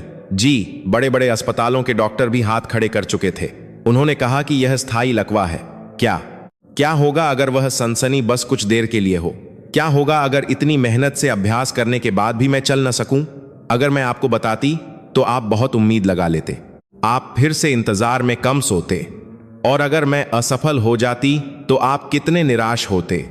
मैं उस निराश नजर को फिर से नहीं देखना चाहती थी। मैंने सोचा कि बेहतर है मैं इसे चुपचाप अकेले सह लूं। अगर सफल हुई तो यह एक आशीर्वाद होगा, अगर असफल हुई तो मैं इसे अकेले सह लूंगी। मेरी पत्नी के शब्द सुनकर मेरा दिल रुक सा गया। उस राज्य के पीछे एक इतना महान और त्यागमय प्रेम छिपा हुआ था। डर था कि मैं दुखी हो जाऊंगा, डर था कि मैं निराश हो जाऊंगा। उसने अपने आंसू निगले और यातनापूर्ण थेरेपी के दर्द को बिना किसी शिकायत के सहा। हमारे बगल में बैठे अर्जुन सिंह ने धीरे से सांस ली। रमेश जी, सुनीता जी जो कह रही हैं वह सच है। जब मैं उनके तंत्रिका बिंदुओं को जोर से दबाता था तो वह ठंडे पसीने से भीग जाती थीं और अपने होंठों को खून निकलने तक काट लेती थीं। मैंने एक बार उन्हें आराम करने या आपको बताने की सलाह दी थी ताकि उन्हें समर्थन मिल सके, लेकिन उन्होंने हमेशा मना कर दिया। उन्हें मत बताना, वह चिंता करेंगे। मुझे थोड़ा और कोशिश करने दो, वह कहती थीं। वह आपको तब बताना चाहती थीं जब वह काफी स्थिरता से चल सकें। वह आपको बिना किसी चिंता के एक पूरी खुशी का तोहफा देना चाहती थीं। मैंने अर्जुन को देखा, फिर अपनी पत्नी को। मेरे आंसू फिर से बह निकले।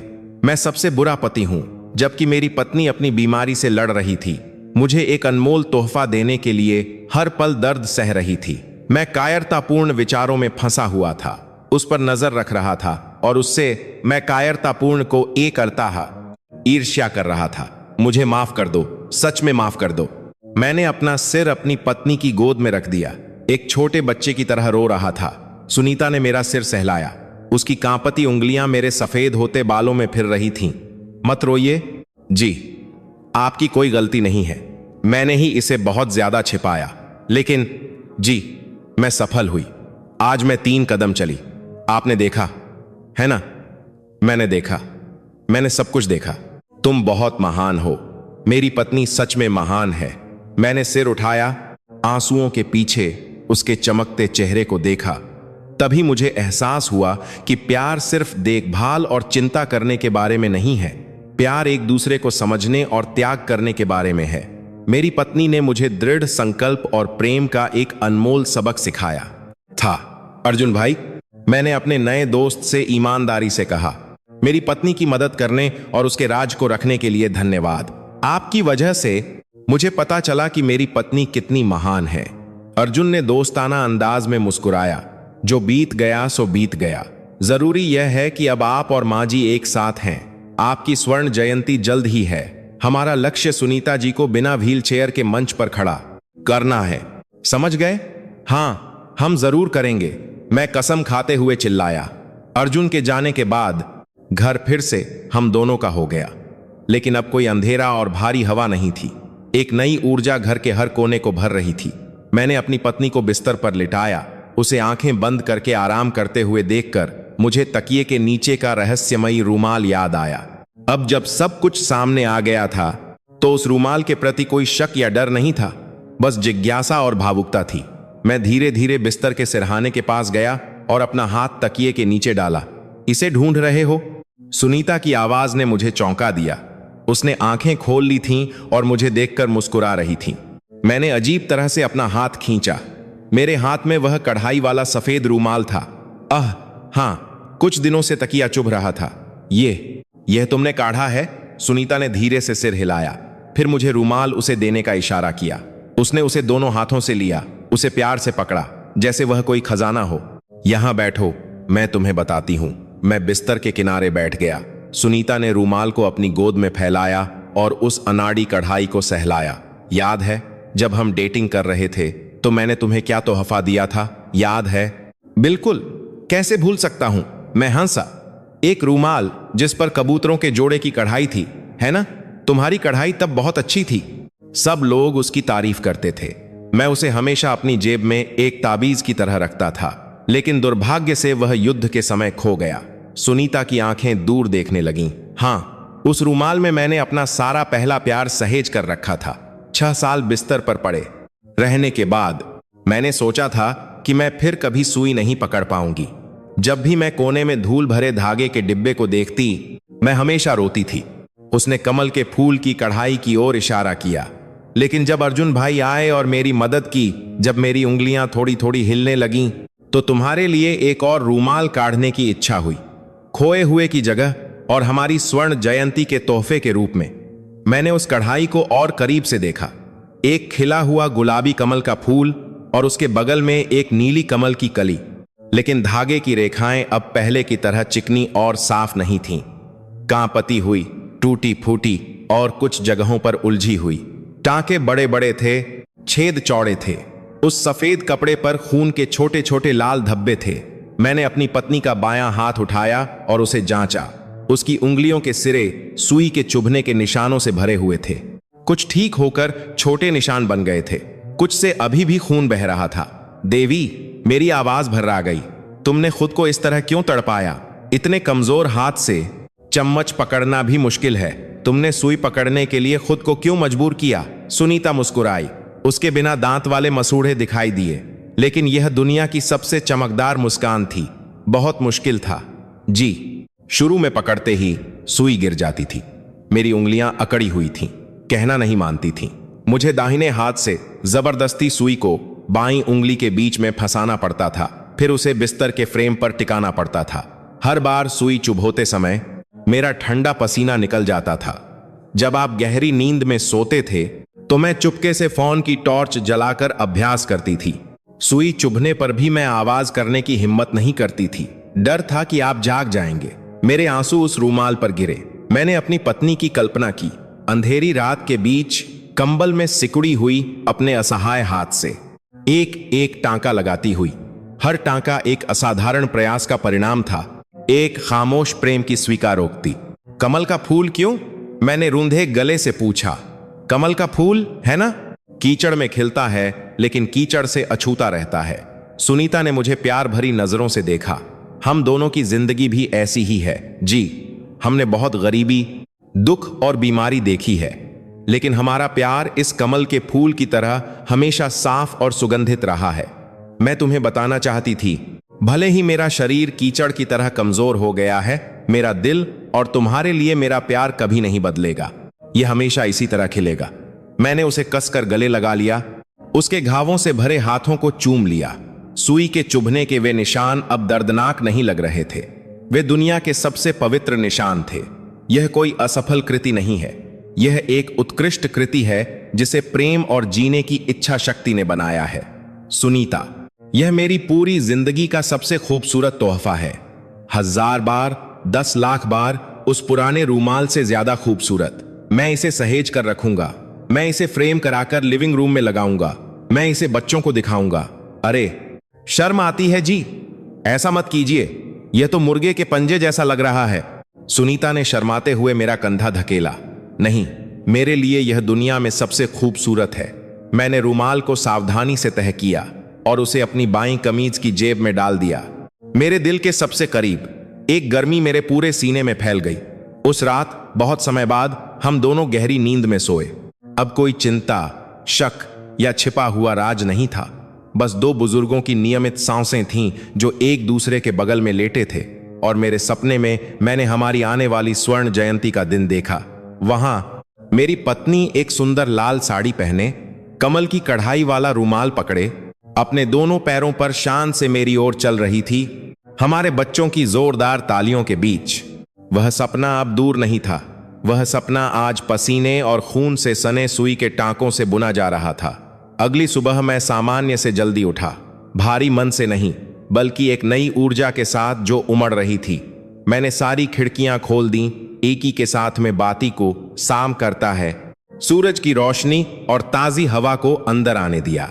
मैं उस शक की हवा को बाहर निकालना चाहता था जिसने इस घर को कई हफ्तों से दबा रखा था। अर्जुन सिंह समय पर पहुंचे, ठाकी पर में जो आकटो आखी एकू अभी भी अपनी पुरानी मोटरसाइकिल और दोस्ताना मुस्कान के साथ। लेकिन आज हमें छिपने की जरूरत नहीं थी। मैंने दरवाजे पर उनका स्वागत किया, गर्मजोशी से उनका हाथ मिलाया, जैसे किसी परिवार के सदस्य का स्वागत कर रहा हूं जो लंबी यात्रा से लौटा हो। डॉक्टर साहब अंदर आइए, मैंने जोर से कहा, जानबूझकर, ताकि गलियारे से झांक रहे पड़ोसी सुन सकें। मैं अपनी पत्नी और अपने दोस्त की प्रतिष्ठा को जल्द से जल्द बहाल करना चाहता था। आज के अभ्यास में एक नया सहायक था मैं। अर्जुन ने मुझे अपनी पत्नी को सही तरीके से सहारा देना सिखाया। उसके पैर के तलवे में एक्यूप्रेशर बिंदुओं को कैसे दबाना है ताकि दर्द न हो। याद रखिए रमेश जी, ताकत अंदर से बाहर की ओर, दृढ़ लेकिन नरम। कल्पना कीजिए आप एक सूखी टहनी को मोड़ रहे हैं। बहुत जोर से तोड़ेंगे तो टूट जाएगी, बहुत नरम रखेंगे तो कोई असर नहीं होगा। मैंने ध्यान से सुना और एक एक करके उनकी नकल की। पहली बार अपनी पत्नी की थेरेपी प्रक्रिया में सीधे शामिल होकर मैंने आखिरकार उस बड़ी पीड़ा को महसूस किया जो उन्होंने सही थी। बस 15 मिनट में मेरी पीठ पसीने से भीग गई थी, मेरी कमर टूटने वाली थी और वे यह आधे साल से कर रहे थे। मुझे अपनी उदासीनता और शक पर बहुत पछतावा हुआ। दर्द हो रहा है देवी? मैंने कांपती आवाज में उसके पैर की मालिश करते हुए पूछा। सुनीता ने मुझे प्यार भरी आंखों से देखा। अगर आप मेरे बगल में हैं तो बिल्कुल दर्द नहीं होता, बल्कि खुशी होती है। बगल में खड़े अर्जुन हंसे। देखा, मन की शक्ति एक कारगर दवा है। धीरे धीरे मैं यह नौकरी खो दूंगा। रमेश जी जल्द ही एक फिजियोथेरेपिस्ट बन जाएंगे। हंसी हमारे छोटे से घर में गूंज उठी, एक शानदार आवाज जो इन पुरानी दीवारों के बीच बहुत समय से नहीं सुनी गई थी। अब कोई खामोशी और आहें नहीं थीं, बस जोशीले निर्देश थे। 1 2 चलो। मेरी तरफ से जय जयकार और अर्जुन की खुली हंसी। अभ्यास के बाद मैंने अच्छी चाय बनाई और अर्जुन की मेजबानी की। मैंने उनका हाथ पकड़ा और अपने दिल की बात कही जो मैं कल नहीं कह पाया था। अर्जुन भाई, मुझे खुद पर बहुत पछतावा है। मेरी संकीर्ण सोच, मेरी उदासीनता कि मैंने अपनी पत्नी में बदलाव को नोटिस ही नहीं किया। अगर आपकी लगन न होती तो ऐसा दिन हम दोनों के लिए कभी नहीं आता। आपने न केवल मेरी पत्नी की बीमारी को ठीक किया है, बल्कि मेरे दिल की बीमारी को भी। अर्जुन ने मेरा कंधा थपथपाया। जो बीत गया सो बीत गया जी। जरूरी यह है कि अब आप और माँ जी एक साथ हैं। आपकी स्वर्ण जयंती पास है। हमारा लक्ष्य सुनीता जी को बिना व्हीलचेयर के मंच पर खड़ा करना है। तैयार हूं, तैयार हूं, जरूर सफल होंगे। आप तैयार हूं जयंती, आप तैयार हूं। मैंने जोर से जवाब दिया, जैसे कसम खा रहा हूं। 1 हफ्ते के भरोसेमंद अभ्यास के बाद अर्जुन ने सुझाव दिया कि हम सुनीता को घर से बाहर ले जाएं। ताजी हवा और लोगों के साथ बातचीत से उसका आत्मविश्वास लौटेगा। घर में बंद रहने से वह केवल मनोवैज्ञानिक रूप से उदास होगी और प्रगति में बाधा आएगी। यह सुनकर सुनीता थोड़ी हिचकिचाई। मैं नहीं जाना चाहती जी, मेरी चाल अभी भी ठीक नहीं है। अगर मैं बाहर गिर गई तो लोग मुझ पर हंसेंगे। और मेरा यह रूप, मैं उसकी हीन भावना को समझता था। लकवाग्रस्त होने के बाद से वह सार्वजनिक रूप से सामने आने से बहुत डरती थी। उसे लोगों की दया भरी नजरों और कानाफूसी से डर लगता था। मैंने उसका हाथ कसकर पकड़ा और दृढ़ता से कहा, कोई तुम पर नहीं हंसेगा, मैं हूं ना, मैं तुम्हारा सहारा बनूंगा। जो कोई भी तुम पर हंसने की हिम्मत करेगा, मैं उसका सामना करूंगा। क्या तुम्हें पेड़ों की छांव में टहलना याद नहीं आता जैसे पहले करते थे? सुनीता ने मुझे देखा, फिर अपने पैरों को और आखिरकार सिर हिलाया। उस शाम एक धूप वाले दिन पूरा कॉम्प्लेक्स चौंक गया। हमारे घर का दरवाजा चौड़ा खुला था और मैं और अर्जुन सुनीता को दोनों तरफ से सहारा दे रहे थे। धीरे धीरे एक एक कदम करके बाहर निकल रहे थे। सुनीता ने साफ सुथरे कपड़े पहने थे, बाल संवारे हुए थे और नरम कपड़े के जूते पहने थे। वह मेरी बांह को कसकर पकड़े हुए थी। उसका माथा तनाव और कोशिश की वजह से पसीने से भीगा हुआ था। हिम्मत रखो देवी, 1 कदम 2 कदम, बहुत अच्छा। हम बहुत धीरे धीरे चले, घर के सामने से, गलियारे से होते हुए, लिफ्ट से और फिर आंगन तक। इसमें लगभग 30 मिनट लगे। आंगन में पहुंचकर बातें कर रहे पड़ोसी एक साथ चुप हो गए और हमें देखने लगे। शर्मा जी ने तो अपना पंखा ही गिरा दिया। हे भगवान, यह तो सुनीता जी हैं। सुनीता जी चल सकती हैं, वह चिल्लाईं। लोग हमारे चारों ओर इकट्ठा होने लगे, लेकिन इस बार कोई दया भरी नजर नहीं थी, बस प्रशंसा और आश्चर्य था। बहुत बढ़िया सुनीता जी, यह सचमुच एक चमत्कार है। बधाई हो रमेश जी, हिम्मत रखिए। माँ जी, कुछ चक्कर लगाना रक्त संचार के लिए अच्छा है। भरपूर समर्थन सुनकर सुनीता की आंखें भर आईं। वह मुस्कुराई, एक चमकदार मुस्कान जिसने उसके चेहरे की सारी झुर्रियां मिटा दी। उसे एहसास हुआ कि लोग अभी भी उसकी परवाह करते हैं और उसके ठीक होने की उम्मीद करते हैं। उस दिन से हम तीनों का नजारा कॉम्प्लेक्स में एक खूबसूरत प्रतीक बन गया। हर शाम अर्जुन आगे रास्ता बनाता और मैं अपनी पत्नी को पीछे से सहारा देता। जब वह थक जाती और बैठना चाहती तो मैं अपना कंधा पेश करता और फुसफुसाता, हिम्मत रखो, बस थोड़ी दूर और बेंच है, मैं तुम्हें नारियल पानी पिलाऊंगा। सुनीता ने मुझे चमकती आंखों से देखा। आप तो बच्चों की तरह फुसला रहे हैं। उसके कदम दिन ब दिन स्थिर होते गए। पहले जिसे 2 लोगों का सहारा लेना पड़ता था, अब उसे बस मेरी बाह पर हल्का सा टिकना पड़ता था। कभी कभी वह मेरा हाथ छोड़ देती और थोड़ी दूरी तक खुद चलती। जब भी उसके कदम कंक्रीट के फर्श पर पड़ते, वह आवाज मेरे कानों में किसी भी सिम्फनी से ज्यादा मधुर लगती। यह जीवन के फिर से खिलने की आवाज थी। सुनीता की रिकवरी सिर्फ उसके पैरों में नहीं थी। कढ़ाई और चीजों को नियमित रूप से पकड़ने के अभ्यास की वजह से उसके हाथ भी काफी लचीले हो गए थे। एक रविवार की सुबह जब मैं बाजार से जल्दी लौटा और रसोई में जाने वाला था, सुनीता पहले से ही खाने की मेज पर बैठी थी। उसके सामने एक टोकरी में साफ की हुई सब्जियां थीं। अरे, यह किसने कहा? यह मैं कर लूंगा। मैं घबरा कर उसकी ओर भागा।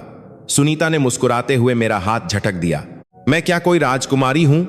डॉक्टर साहब ने कहा है, उंगलियों को बहुत अभ्यास कराना होगा और आज रात का खाना मैं खुद बनाऊंगी। मैंने उसकी बात मान ली, लेकिन बगल से उस पर नजर रखे रहा। उसे अजीब लेकिन साफ सुथरे तरीके से सब्जियां साफ करते देखकर मेरी नाक के सिरे पर गर्मी महसूस हुई। 6 साल हो गए, पहली बार उस मेहनती महिला की परछाई इस रसोई पर फिर से छाई थी। उस दोपहर मैंने ताहू बाचेम, एक प्रकार का मीठा टोफू बनाया, हमारे कठिन समय से हमारा पसंदीदा भोजन। मैंने टोफू को सुनहरा होने तक तला, फिर उसे मसालों के साथ उबाला। मैंने खाने की मेज तैयार की और हमेशा की तरह उसे खिलाने के बजाय मैंने उसके हाथ में एक कांटा रखा। आज खुद खाने की कोशिश करो देवी, तुम जरूर कर सकती हो। सुनीता ने कांटा पकड़ा। उसका हाथ अभी भी थोड़ा कांप रहा था। उसने एक गहरी सांस ली, प्लेट में रखे टोफू पर ध्यान केंद्रित किया। उसने टोफू में कांटा चुभोने की कोशिश की, लेकिन चिकना टोफू फिसल गया। उसने हार नहीं मानी और फिर से कोशिश की। इस बार उसने उसे और कसकर पकड़ा, उस टोफू को धीरे धीरे उठाया। मैं अपनी सांस रोके उस टोफू की यात्रा को ऐसे देख रहा था जैसे कोई खतरनाक कलाबाजी का शो देख रहा हूं। टोफू कांटे पर कांप रहा था, धीरे धीरे उसकी प्लेट से मेरी चावल की कटोरी में चला गया।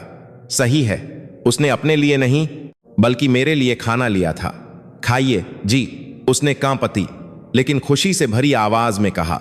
उस टोफू को मेरी चावल की कटोरी में रखते हुए मैं अपनी कटोरी में रखे ताहू बाचेम को देखता रहा। बहते आंसुओं को रोक नहीं सका।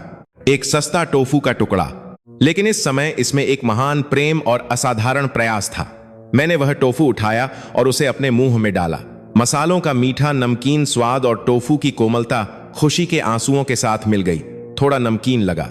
अच्छा है? सुनीता ने उम्मीद भरी आंखों से पूछा। बहुत अच्छा, यह दुनिया का सबसे स्वादिष्ट टोफू है। मैंने कभी इतना स्वादिष्ट टोफू नहीं खाया। मेरी आवाज भर्रा गई और मैंने भी कांपते हाथ से सबसे नरम कोरमे का एक टुकड़ा उठाया और अपनी पत्नी को दिया। तुम भी खाओ देवी, तुम बहुत महान हो। वह बूढ़ा जोड़ा साधारण खाने की मेज पर एक दूसरे के सामने बैठा था, रोते और हंसते हुए खा रहा था। 6 साल के तूफान के बाद यह पहली बार एक सच्चा पारिवारिक भोजन था। कोई शानदार व्यंजन या महंगी शराब नहीं थी, लेकिन एक गहरा प्यार चावल के हर निवाले और आंखों की हर नजर में घुला हुआ था। बाहर पतझड़ की धूप अभी भी चमक रही थी और इस छोटे से घर के अंदर जैसे वसंत लौट आया हो। समय तेजी से बीता और वह दिन आ गया जिसका हमारे पूरे परिवार को इंतजार था। शादी की 50वीं सालगिरह का दिन, स्वर्ण जयंती। सुबह से ही हमारा पुराना फ्लैट हंसी से गूंज रहा था। बच्चों के सीढ़ियों पर चढ़ने उतरने की आवाजें सुनाई दे रही थीं। मुंबई से हमारा बड़ा बेटा आदित्य, हमारी बेटी अपने पति के साथ और हमारा छोटा बेटा सब इकट्ठा हो गए थे। वे अपने साथ पोते पोतियों को भी लाए थे, जिससे माहौल बहुत खुशनुमा हो गया था। आज मैंने एक हल्का ग्रे रंग का सूट पहना था जो बच्चों ने खरीदा था और एक लाल टाई लगाई थी ताकि मैं जवान दिखूं। शीशे के सामने अपने सफेद होते बालों में कंघी करते समय मेरा दिल एक नए दूल्हे की तरह धड़क रहा था। लेकिन आज की मुख्य सितारा सुनीता थी। उसने एक सुंदर लाल साड़ी पहनी थी, एक छोटा सा जूड़ा बनाया था और वह मोतियों का हार पहना था जो मैंने उसे हमारी छुट्टियों के दौरान खरीदा था। फूलों से सजी व्हील चेयर पर बैठी, चेहरे पर हल्के मेकअप के साथ वह चमक रही थी। मैंने सोचा कि मेरी पत्नी कितनी खूबसूरती से बूढ़ी हो रही है। पिताजी, गाड़ी आ गई है, नीचे चलिए, आदित्य ने चिल्लाया।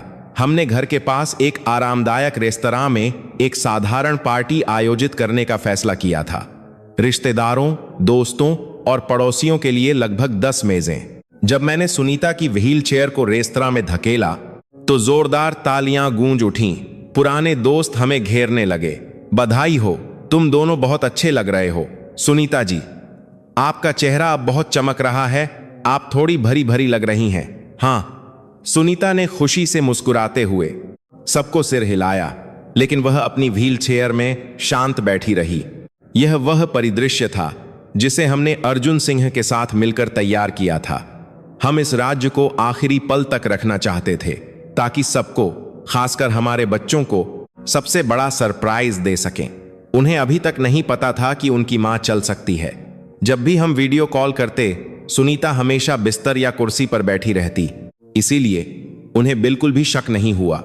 बच्चे अपनी मां के चारों ओर थे, उसके कंधे दबा रहे थे, उसके कपड़े ठीक कर रहे थे। मां, आप बैठे बैठे थक गई हैं और तकिया ला दूं? उन्होंने पूछा। सुनीता बस मुस्कुराई और सिर हिलाया। सभी मेहमान आ चुके थे। अर्जुन सिंह भी सम्मान की मेज पर शांति से बैठ चुके थे। उन्होंने मुझे आंख मारी, संकेत दिया कि समय आ गया है। मंच पर एक गर्म स्पॉटलाइट एक बैनर पर चमक रही थी, जिसमें हमारी जवानी और वर्तमान की तस्वीरें थीं। उसके नीचे लिखा था स्वर्ण जयंती 50 वर्ष। यादों को जगाने वाला वाद्य संगीत धीरे धीरे बज रहा था। आदित्य सबसे बड़े बेटे के रूप में मंच पर आया और माइक्रोफोन पकड़ा। उसकी आवाज भावुक लग रही थी। पिताजी, मां, बड़े बुजुर्गों और सभी मेहमानों, आज हमारे परिवार के लिए एक बहुत ही खास दिन है। 50 सालों से, आधी सदी से मेरे माता पिता एक साथ हैं। कभी तूफानों से गुजरे, कभी बीमारी से लगभग टूट गए, लेकिन पिता के असीम प्रेम और बलिदान और मां की दृढ़ता की वजह से आज हम यहां इकट्ठा हो सके हैं। आइए हम प्रार्थना करें कि हमारे माता पिता दीर्घायु और स्वस्थ रहें, हमेशा हमारे उनके बच्चों और पोते पोतियों के लिए एक आदर्श बने रहें। तालियां फिर से गूंज उठीं। मेरी आंखें गर्म महसूस हो रही थीं। मैंने सुनीता का हाथ पकड़ा और उसके कान में फुसफुसाया, अब हमारी बारी है देवी। मैं उठा, अपने कपड़े ठीक किए और सुनीता की व्हीलचेयर को मंच की ओर धकेला। लोगों ने रास्ता दिया। वॉन हान एक्की एक्कम वाह। मैंने रेस्तरां द्वारा तैयार किए गए रैंप का इस्तेमाल करके मंच के बीच में चढ़ने के लिए किया। मैंने माइक्रोफोन लिया और नीचे बैठे जाने पहचाने चेहरों को देखा। बड़ी मुश्किल से अपनी आवाज के कंपन को रोकते हुए मैंने कहा, मेरे बच्चों, धन्यवाद। और धन्यवाद उन सभी को जो हम दोनों को आशीर्वाद देने के लिए आए हैं। 50 सालों में मैं यह नहीं कह सकता कि मैं एक अच्छा पति था, लेकिन मैं कह सकता हूं कि मैं अपनी पत्नी का एक वफादार साथी था। पिछले 6 सालों में मेरी पत्नी ने बहुत दुख सहे हैं, लेकिन आज इस मंच पर मेरी पत्नी आप सभी के लिए और खासकर मेरे लिए एक तोहफा दिखाना चाहती है। मैंने माइक्रोफोन रखा और व्हीलचेयर के पीछे हट गया। पूरा हॉल शांत हो गया। सब लोग उत्सुकता से इंतजार कर रहे थे। सुनीता ने एक गहरी सांस ली। उसने अपनी व्हीलचेयर के हैंडल को दोनों हाथों से कसकर पकड़ लिया। नीचे अर्जुन सिंह मंच के किनारे आ गए थे, नैतिक समर्थन दे रहे थे, लेकिन उन्होंने सुनीता के शरीर को नहीं छुआ। सुनीता ने अपनी बाहों और पैरों पर ताकत लगाई। धीरे धीरे उसने अपना शरीर कुर्सी से उठाया। ओह! नीचे से एक साथ आश्चर्य की आवाज आई। मेरी बेटी जो मंच के किनारे फूलों का गुलदस्ता पकड़े खड़ी थी, उसने फूल गिरा दिए, अपना मुंह ढक लिया और स्तब्ध खड़ी रह गई। आदित्य और मेरा छोटा बेटा भी अपनी आंखें फाड़े देख रहे थे। उन्हें जो दिख रहा था उस पर विश्वास नहीं हो रहा था। सुनीता आखिरकार सीधे खड़ी हो गई। उम्र के कारण उसकी पीठ थोड़ी झुकी हुई थी। उसके पैर अभी भी थोड़े कांप रहे थे, लेकिन वह अपने दोनों पैरों पर शान और गर्व के साथ खड़ी थी। वह वहीं नहीं रुकी। उसने व्हील चेयर से अपना हाथ हटा लिया। उसने सीधे मेरी ओर देखा, जो मंच के उस पार लगभग 5 कदम दूर खड़ा था। उसने चलना शुरू किया। पहला कदम धीमा लेकिन निश्चित, दूसरा कदम, तीसरा कदम। पूरा हॉल फट पड़ा। तालियां और जय जयकार गरज की तरह गूंज उठी। बहुत से लोग आंसू बहा रहे थे। नीचे शर्मा जी अपने रुमाल से लगातार अपनी आंखें पोंछ रही थीं। हमारे पोते पोतियां चिल्ला रहे थे, दादी चल सकती हैं। हमारे बच्चे अपनी मां को सहारा देने के लिए मंच की ओर भागने वाले थे, लेकिन अर्जुन ने उन्हें हाथ के इशारे से रोक दिया। वह चाहता था कि सुनीता अपनी यात्रा खुद पूरी करे। सुनीता मेरी ओर चली। 5 कदमों की वह दूरी जीवन के तूफानी समुद्र को पार करके एक दूसरे तक पहुंचने की हजारों मील की यात्रा जैसी लग रही थी। वह मेरे सामने रुकी, मुझे प्यार भरी नजरों से देखा। उसने अपनी साड़ी की जेब में हाथ डाला, कमल की कढ़ाई वाला रूमाल निकाला। कांपते हाथों से उसने उसे मुझे दिया। जी, माइक्रोफोन के माध्यम से स्पष्ट और मार्मिक रूप से सुनाई दिया। पिछले 6 सालों तक मेरे पैर बनने के लिए धन्यवाद। मेरा हाथ कभी न छोड़ने के लिए धन्यवाद। जब मैं सबसे ज्यादा निराश थी, तब भी यह रूमाल एक वादे के रूप में मैं तुम्हें देती हूं। अब से मैं अपने पैरों पर तुम्हारे साथ चलूंगी, अपनी बाकी जिंदगी साथ बिताऊंगी। मैंने रूमाल लिया। मैं सैकड़ों लोगों के सामने अपने आंसू नहीं रोक सका। मैंने अपनी पत्नी को कसकर गले लगा लिया। देवी, तुमने मुझे बहुत खुश किया। यह तोहफा मेरी पूरी जिंदगी का सबसे बड़ा खजाना है। हमारे बच्चे मंच पर भाग आए। उन्होंने हम दोनों को गले लगा लिया, छोटे बच्चों की तरह सिसक रहे थे। माँ, आपने यह हमसे क्यों छिपाया? मेरी बेटी ने रोते हुए पूछा। सुनीता ने मुस्कुराते हुए अपनी बेटी का सिर सहलाया, ताकि तुम लोग शांति से काम कर सको। बेटा, माँ ठीक है, पिताजी और डॉक्टर साहब है ना? अर्जुन सिंह बगल में खड़े थे, हमारे परिवार को आंसू और हंसी में फिर से एकजुट देखकर संतुष्ट मुस्कुरा रहे थे। मैंने उन्हें खींचा और जोर से सबसे उनका परिचय कराया।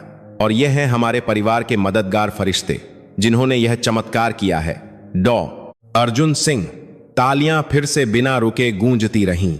उस दिन की स्वर्ण जयंती प्रेम, दृढ़ संकल्प और कृतज्ञता का एक उत्सव बन गई।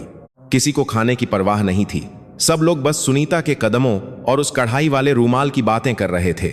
हमारी कहानी पूरे कॉम्प्लेक्स में फैल गई। सच्चे प्यार की एक खूबसूरत कहानी बन गई। स्वर्ण जयंती की पार्टी खत्म हो गई थी, लेकिन उसकी मिठास हमारे छोटे से घर में हमेशा के लिए बस गई। हमारी जिंदगी ने एक नया अध्याय खोला। सुनीता अब व्हील चेयर से बंधी नहीं थी। हर सुबह वह मेरे साथ पार्क में व्यायाम करती, धीरे धीरे चलते हुए और एक दूसरे को सहारा देते हुए।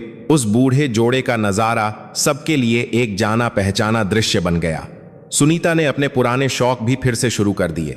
वह एक कविता वाचन क्लब में शामिल हो गई और मेरे और बच्चों के लिए कविताएं पढ़ती।